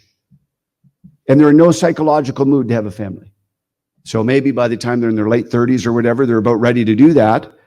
But the biological clock for people at that age is less receptive to having children than it would have been 10 or so years earlier. And so people maybe have one child or two children if they can. And of course, our society is structured in a way that, again, is pushing both parents to, work hard and be away from the home. And so they can't afford to have more than one or two children at most. So there's many opportunities that we have to encourage family growth. And I think we should look at those, and that should be a part of any provincial or federal mandate. We also have policies that allow for easy dissolution of families. And when I owned my small business, there was many things that I could voluntarily commit to that I couldn't get off the hook for. When I signed my commercial lease for X number of years, there was nothing short of bankruptcy or cause, like if, they did something that gave me cause, there was nothing I could do to get out of that. Nothing. And yet, we allow families to be terminated on a whim. So, obviously, there's times when separation is warranted, but our system of easy, no-fault divorce is destroying families and tearing apart the fabric of our nation. And we know that children who are raised in single-family homes are far more likely to have poor outcomes in life, everything from jail to mental health to lower educational outcomes. And yet we encourage and permit divorce for any and every reason. And I say, if people can voluntarily become committed in commercial matters like people are every day, why can't they become voluntarily committed to a family unit? And so, and of course, family structure, I believe, is more important, and the continuity of families is more important than my 3-year lease that I renewed several times as a small business owner. And of course, we're also permitting and encouraging the destruction of the next generation by funding and encouraging abortion on demand. And there are times, of course, when a woman's life may be at risk during a pregnancy, and a pregnancy may have to be terminated as a consequence of saving a woman's life. But the vast majority of abortions are done out of a sense of convenience as just another form of birth control. And we promote it. I don't necessarily mean we here, but as a society, we promote it and say it's positive. And that's wrong. Many quote unquote liberal European countries like Germany and others have policies that explicitly depict abortions as regrettable and things that ought to be reduced. They're still legal, but women have to go through counseling or other types of things, and it's limited to certain periods of time and that type of thing. And, in this country, it's touted by almost every party in the House of Commons and frankly by the leader of the Conservatives, as far as I can tell, as something neutral or even positive. And I mean, how can we do that? So, this is a messy subject, but we have to be willing. The fundamental thing for good government is you have to be willing to speak the truth, no matter what it is, right? Whether it's pipelines or whether it's something else. So, the next pillar here of the proper way of thinking about government, or whether it be provincial or federal, is the nation or the province. Okay, and the idea that we live in a post-national world and that there's no Canadian values is false and a dangerous lie. So we come from, I just picked this number out, but approximately 2,500 years of Western and Christian explicitly thought, and it's the bedrock of every liberty we have, every government structure in place, and cannot be excised except at the expense of the nation or the province. And we are a nation, you are a province, we have a distinct nation, and I believe Canada is run better and freer than many, if not all, countries on earth. And of course, there's many improvements that need to be made. But Canada won't stay what we are, and a lot of the problems we have are because of us pretending that we're no different from anybody else, and that our only values are that we have none, or our only value is openness, or whatever, these phrases that we've heard.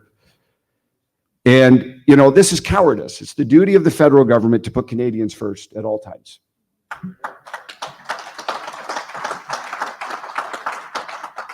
And, frankly, this doesn't mean that we go out and harm other countries, but it does mean, I flew here, and we've all flown before. You put your own air mask on before you help somebody else.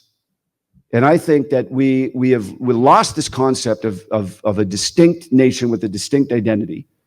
and it's suicidal. So in the concept of nations and provinces and so on, it's the duty of a country to utilize their resources for the benefit of their country. So that is why I have been very vocal on the damage of the Paris Agreement. And one of the reasons that I'm here today is to talk about Bill C-12. And as far as I can tell, I'm the only federal MP that will be voting against this bill, unless some other conservative MPs get the guts to go against their leader, which I hope they do. And Bill C-12, which you may or may not know what that is, and that's because it hasn't been voted in yet, it's just been tabled. Bill C-12 is a net zero by 2050 bill. So, you know, if you thought the Paris Agreement was bad, this is the Paris Agreement on steroids. In fact, it's kind of part of the Paris Agreement. The Paris Agreement was kind of the front half of it was different countries would agree to binding targets.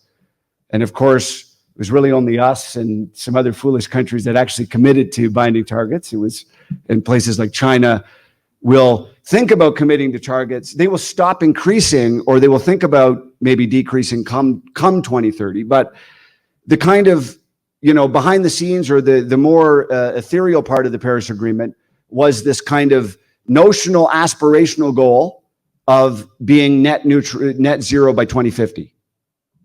And so the Liberals have not only, you know, fully adopted the Paris thing, but they've said we're going to even legislate this aspirational agreement of the Paris Agreement. We're going to have like 5-year like goal, like, you know, checkpoints where we have to like show how we're going to get there and all this stuff. And Aaron O'Toole's supporting this. He's on record as saying that, and there is dissent in amongst caucus with respect to this. I know this. But given all that's gone on, Aaron is vested in showing a united front. So I don't know if anyone's going to break ranks, but they ought to, and they should, and you should demand that of your MP. Yeah.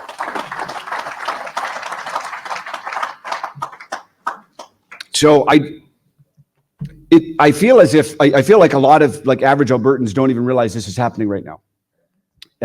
They will once the vote goes in, or the week before, or whatever. But in any event, I just want to, you know, kind of pound the table on that while I'm here, and I'd be happy to answer any questions later about it. But this is a bill that's right now in Parliament, and you know, I believe Aaron O'Toole's rationale is something like, well, you know, at least it's like something we can control. It's not, you know, it's our own targets or whatever. But in any event, it's well, it's wrong, but it also points out why during the leadership race, I said that we needed to have a conservative position on everything.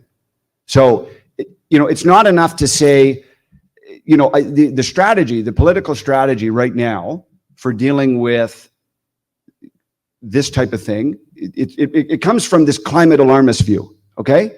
And so the strategy the conservatives have is, listen, it's too thorny to directly contradict this. So we just need to come up with a plan that doesn't actually sewer the country and then hope that the electorate buys it.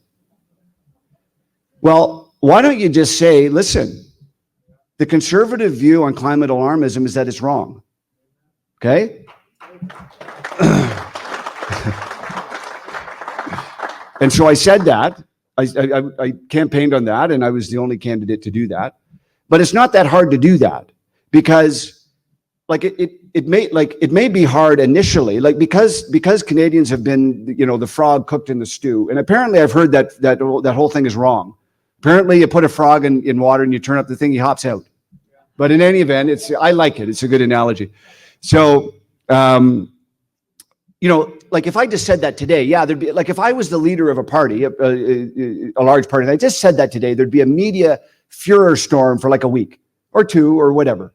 But really, it's not that hard over a period of time to argue this out. I mean, you know, you don't have to. I mean, I just did a 30-minute thing with Patrick Moore just on a Facebook Live there. But you don't have to throw the environment under the bus. You can be very supportive of legitimate conservation. You can admit in principle that the world may in fact be warming. You can admit in principle that we need to, as much as possible, have cleaner emissions if we can, right? But you can also say, listen, here's 30 predictions or 50 or whatever over the last 30 years that have been dead wrong.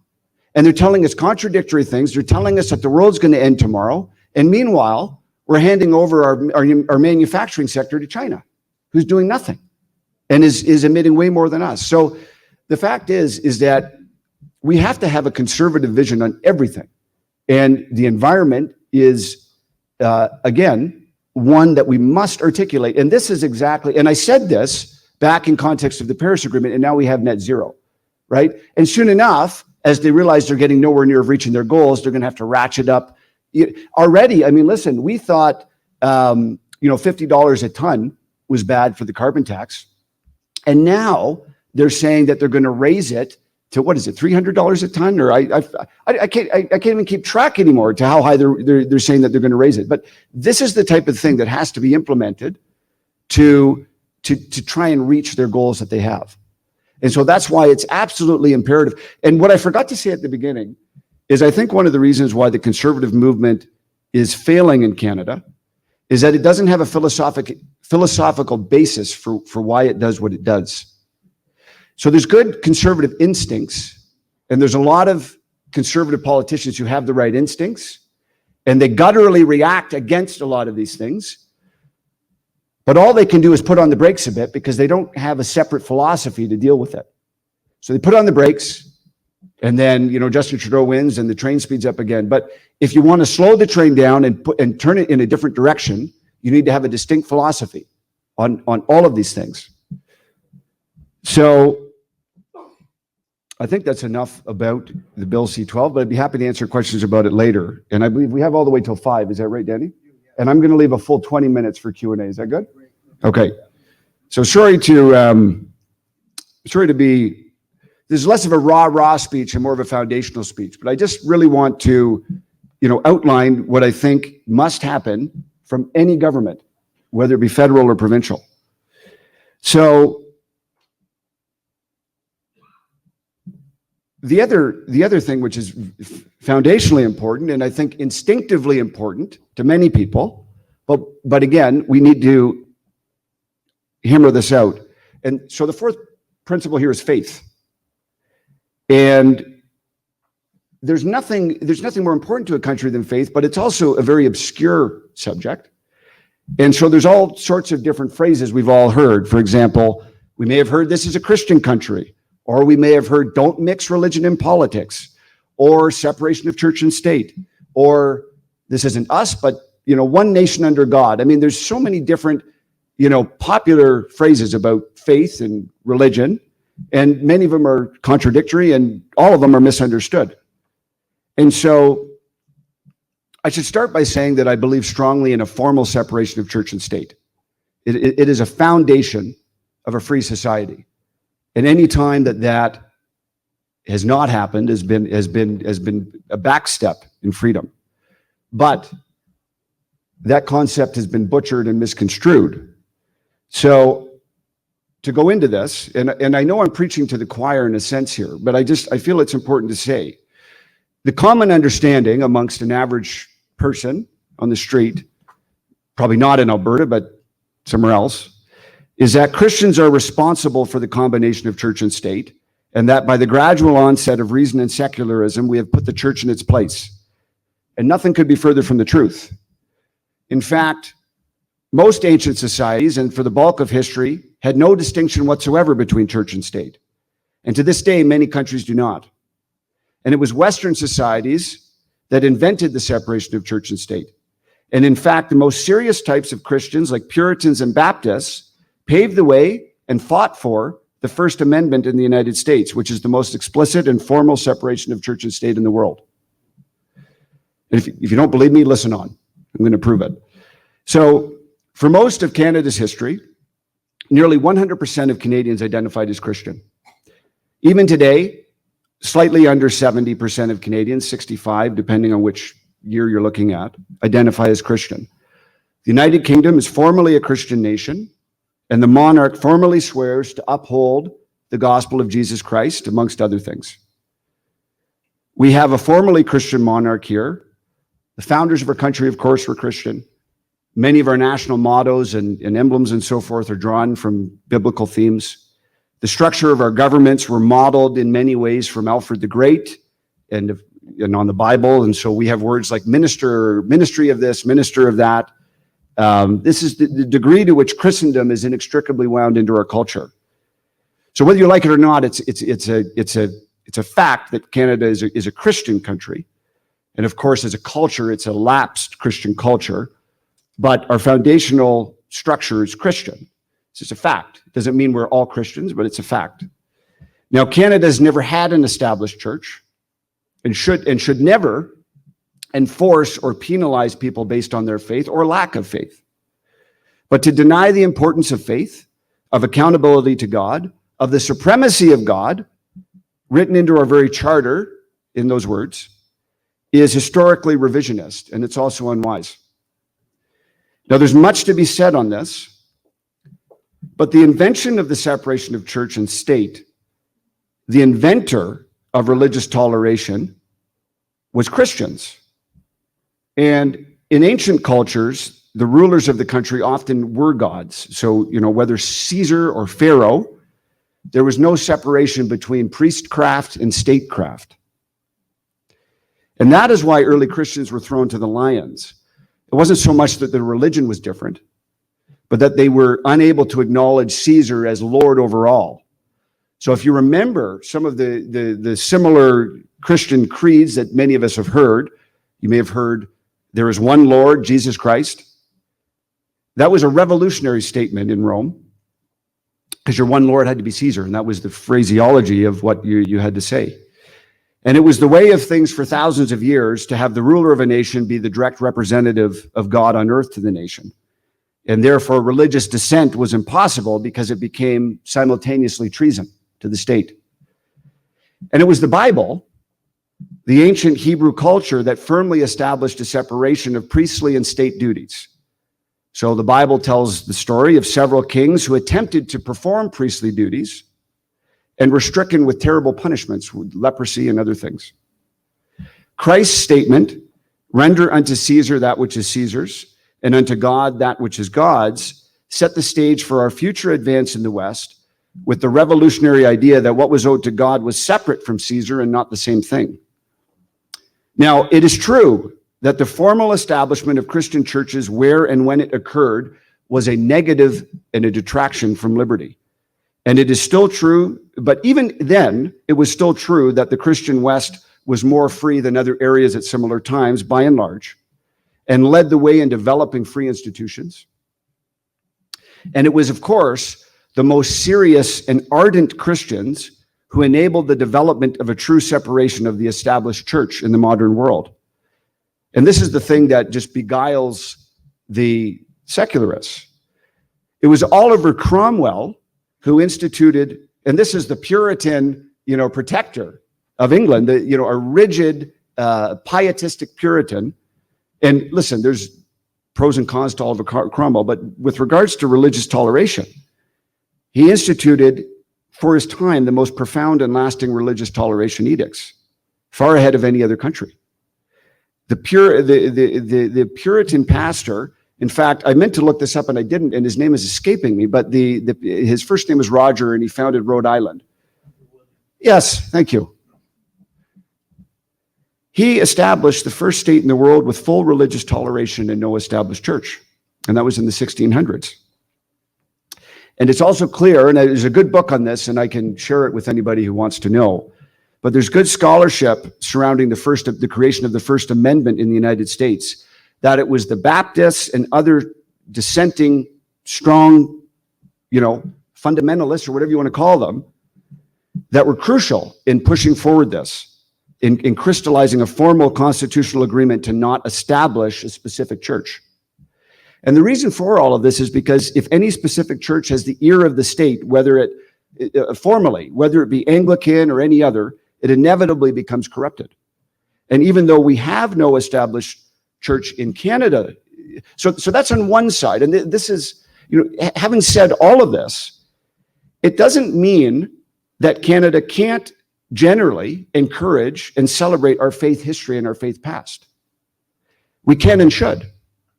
And at no time should we legislate a religious observance, but people should be free to engage in them as they see fit. And the idea today that freedom of religion requires us to sanitize all of our expressions of faith to make others feel better is foolish. If you don't want to pray, don't pray. But if someone wants to offer a prayer at a council meeting or any other place, that should be celebrated. And if someone wants to not pray, that's their business.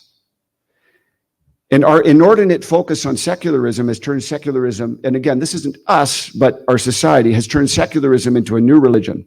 And frankly, there's abundant secular religions. There's climate alarmism. There's all forms of fundamental ardent belief systems that basically masquerade as religions, but people don't even know any better because they don't even believe in religion. And yet they've been duped into buying into these new secular religions. And I say this because there's no true neutrality. So the state has to stand for some type of values. And, when you consider the liberal summer jobs grant there of 2 years ago that specifically excluded people who disagreed with the Liberal Party of Canada's stance on abortion, that is providing or not providing government services based on someone's religious beliefs. And these are the very things that secularists claim, Christians want to do or would do. And it's happening more and more under a secularist watch. So we have to remember that the state can't be neutral. It can be hopefully as neutral as possible in providing services, but it needs to have a vision. It needs to have values that guide its actions. And Canada ought to be proud of its Christian heritage and faith history and should of course offer government services irrespective of faith. But this would bring a historical richness and beauty into cultural life in Canada.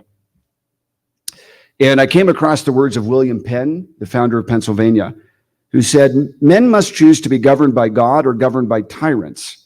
And my addendum to that is, given our attempts at throwing God to the side, I will let you judge whether the latter has come to pass or not. And given the province I'm in, I think I know the answer. Let's move on to freedom. And this is another term that is frankly probably as misunderstood as faith. As misunderstood as is the term faith. Because every party in the House of Commons claims to be a vigorous defender of the charter rights of speech and conscience and all these things, and yet they're abjectly failing to do so in every single way. We have legislation up soon that basically will, Andrew Lawton alluded to it earlier, but basically will enable big techs, big tech giants to censor, as if they needed any help or encouragement.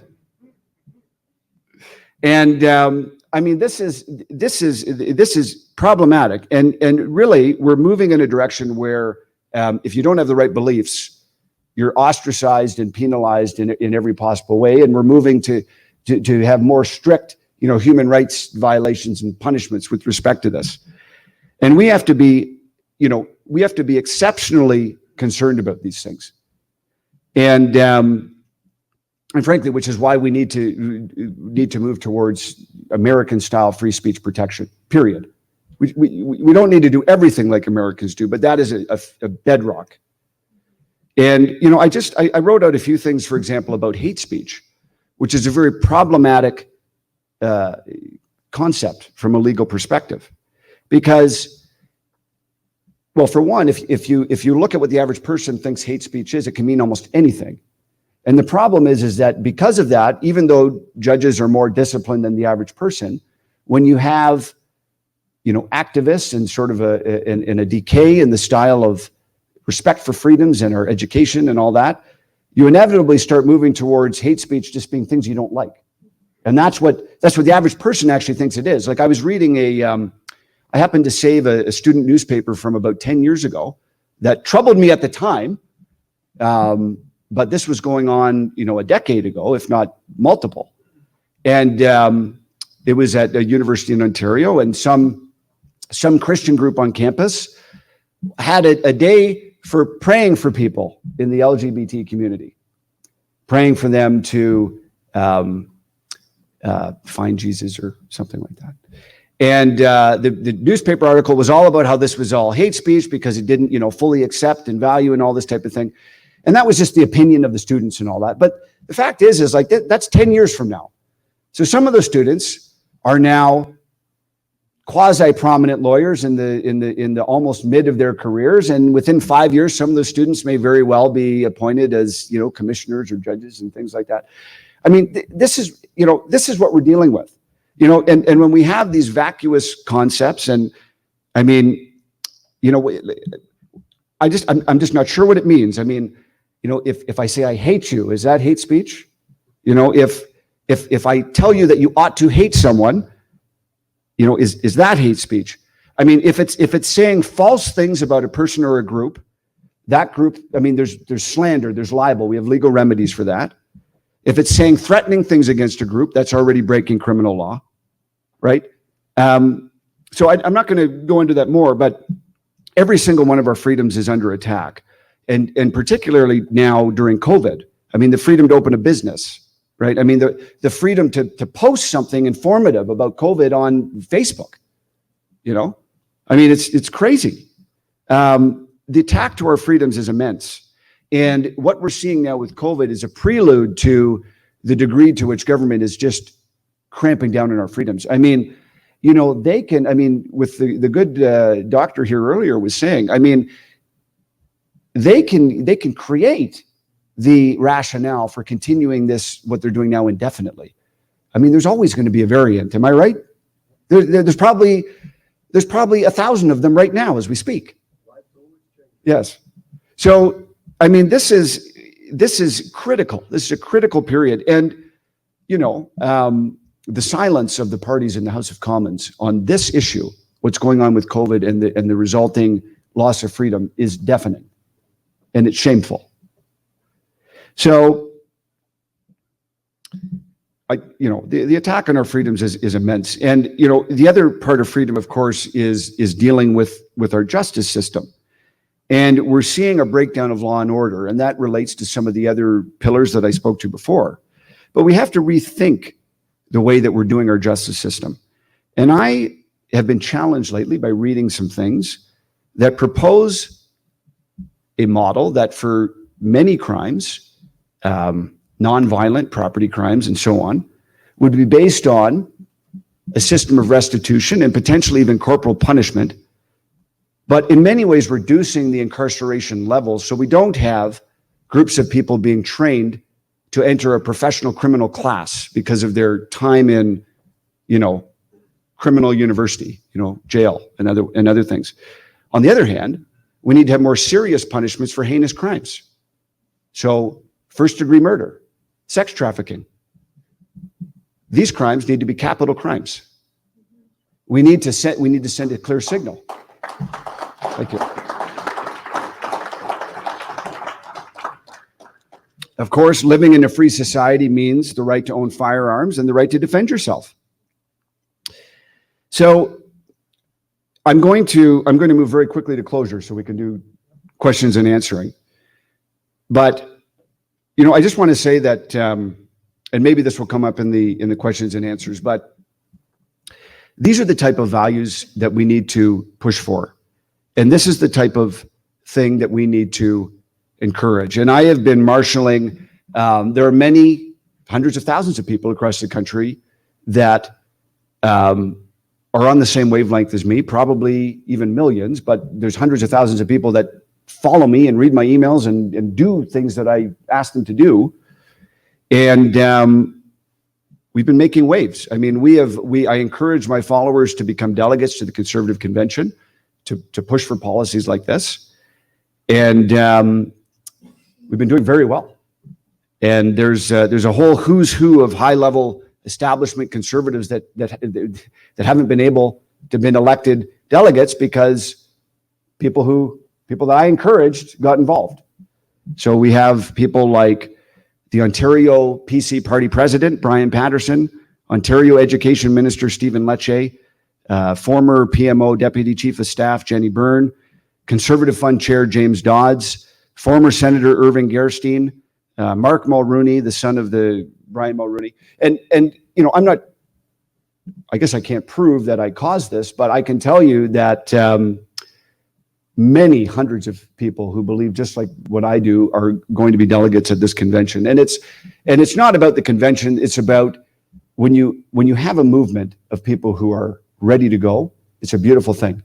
And we're ready, and we're waiting to throw our support behind legitimate political initiatives around the country, and it's exciting. And I've recently joined, I was a founding member of an End the Lockdowns Caucus, which is a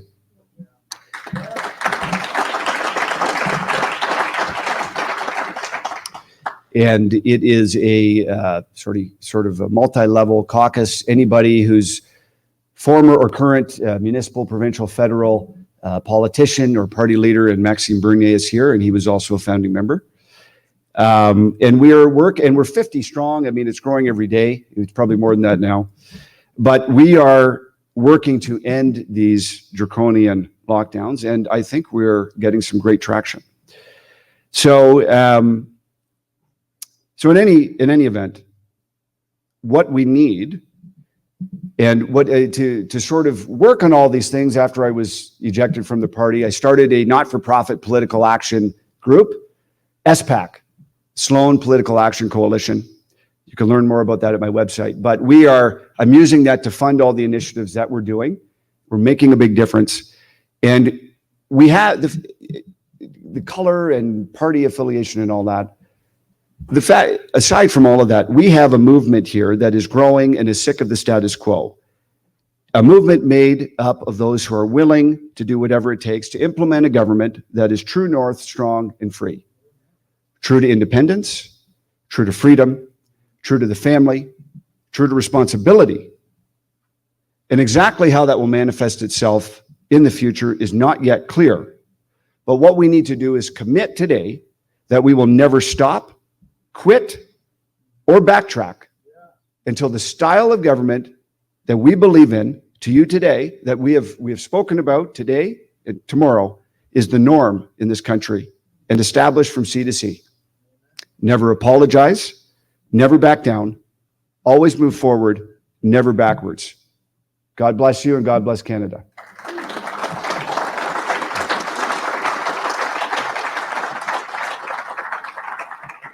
Thank you kindly, sir. No, it's fine. I think we can see, yeah, go ahead, Mark. We'll give you the first question since you're we've got a few minutes for questions, and we got about 12 or 14 minutes to keep us on schedule. Go ahead, Mark. Yeah, thanks, Derek. Appreciate that speech. You're saying a lot of the things that I know a lot of folks want to hear and don't hear it too often. The idea around freedom, property rights, saying no to the Paris Accord, the climate change narrative. Come on, Mark. We know what he's saying. We just heard it. You ask us his question. And it's coming. Okay. But we know where all of these issues are connected to the Sustainable Development Agenda, the UN Agenda 2030, all of them. It's an attack on Western civilization and what we've established to this point. That agenda from the Conservative Party since 1992 has been supported by that party.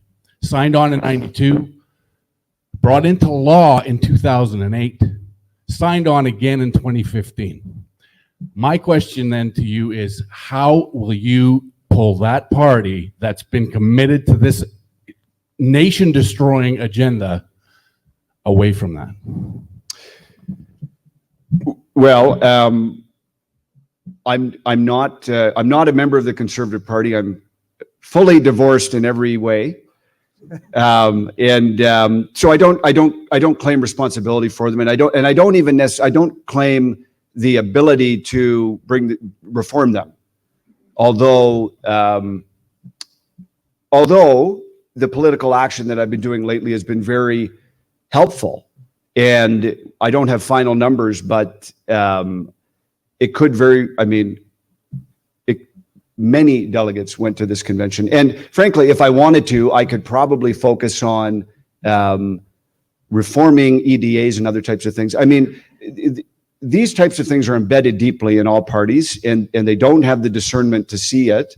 So it involves either a new movement or a wholesale reformation of the existing Conservative Party. But I don't speak for them, and I'm not responsible for what they do, and it's a liberating feeling. So.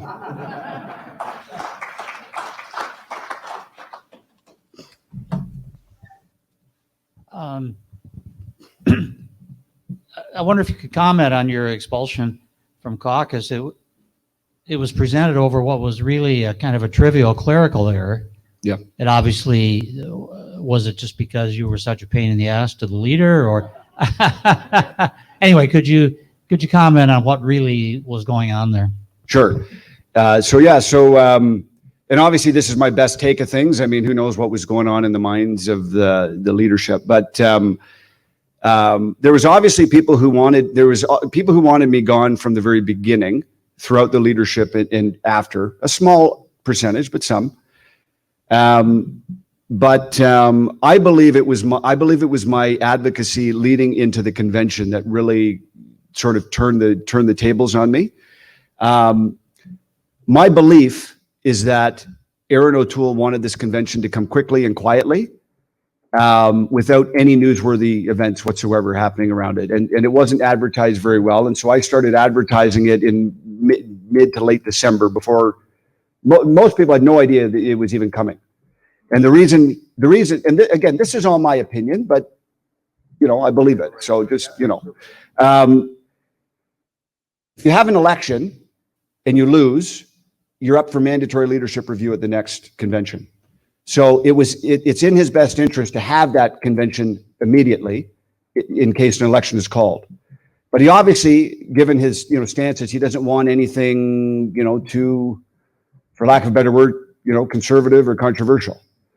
So in any event, I started pushing for this, and I was getting tons of people signing up, and so I don't think they liked that. And in fact, it started to raise the ire of other caucus members, because there was people who would say, man, I had my 10 delegates picked out, and all of a sudden there's 30 more people that want to be a delegate.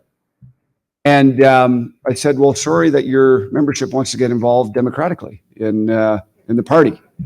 Sorry that you were not able to control that process and handpick. So it did increase the amount of people who there was always a small amount of people who didn't like me. That increased it. I did send out, I sent out a couple of fundraising emails, one for my own EDA and one for the leadership, which my list of supporters is across the country. So there's going to be conservatives in different ridings that were donating to me rather than to their local people. So there's no rule against it, but that raised the ire of some people.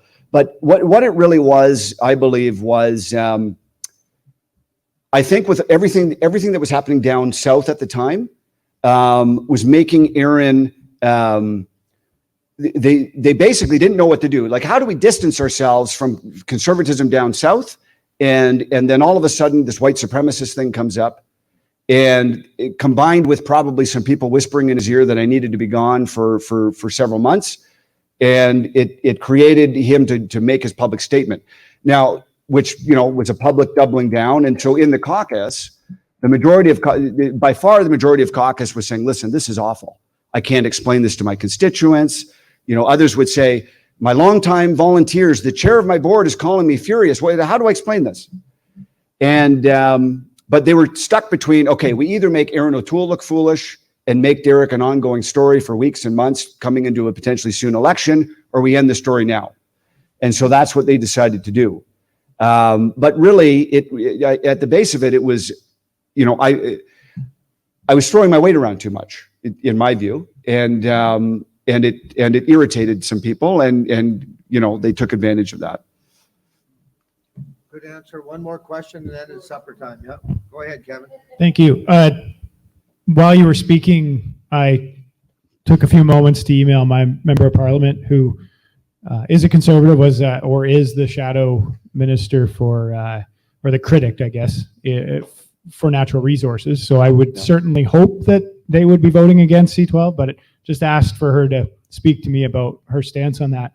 I know there's only a few of us in the room here that can do that, but there's lots of people that are tuning in online that I would suggest, following the lead that you've done there, to email your local members of parliament and find out where they stand. Because if we don't take that time to reach out to them and let them know that the people they represent want to know where they stand on that, or even if we're opposed to that, to make our voices heard, they may succumb to the pressures of the leader to vote in favor of it. Yeah, you should do that. Absolutely. I just did Yes. it, and that's Yeah. why I said I would Yeah. hope others do. Like I say, it took me Yeah. a few minutes to find her email address, and yeah, thank you.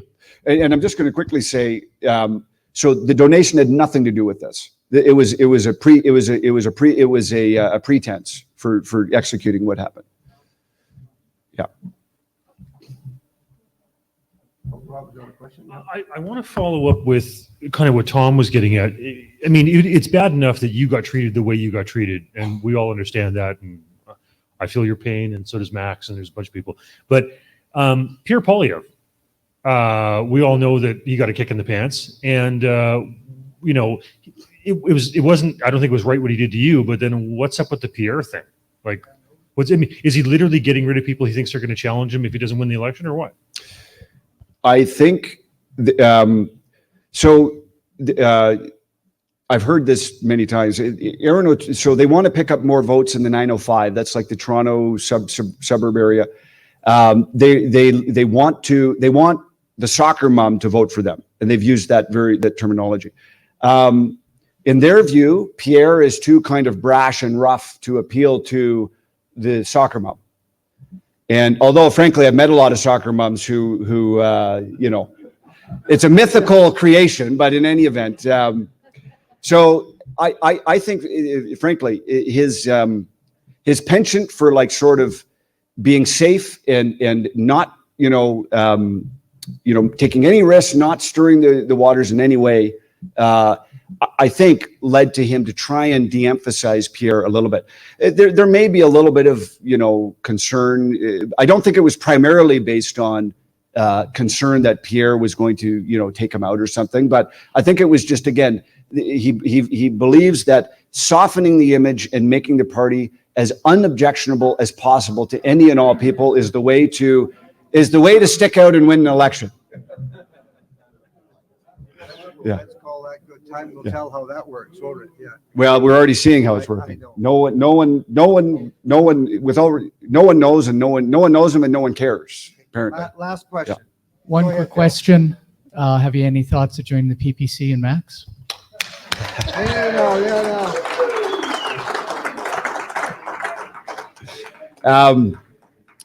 Well, I've enjoyed. Before, I just.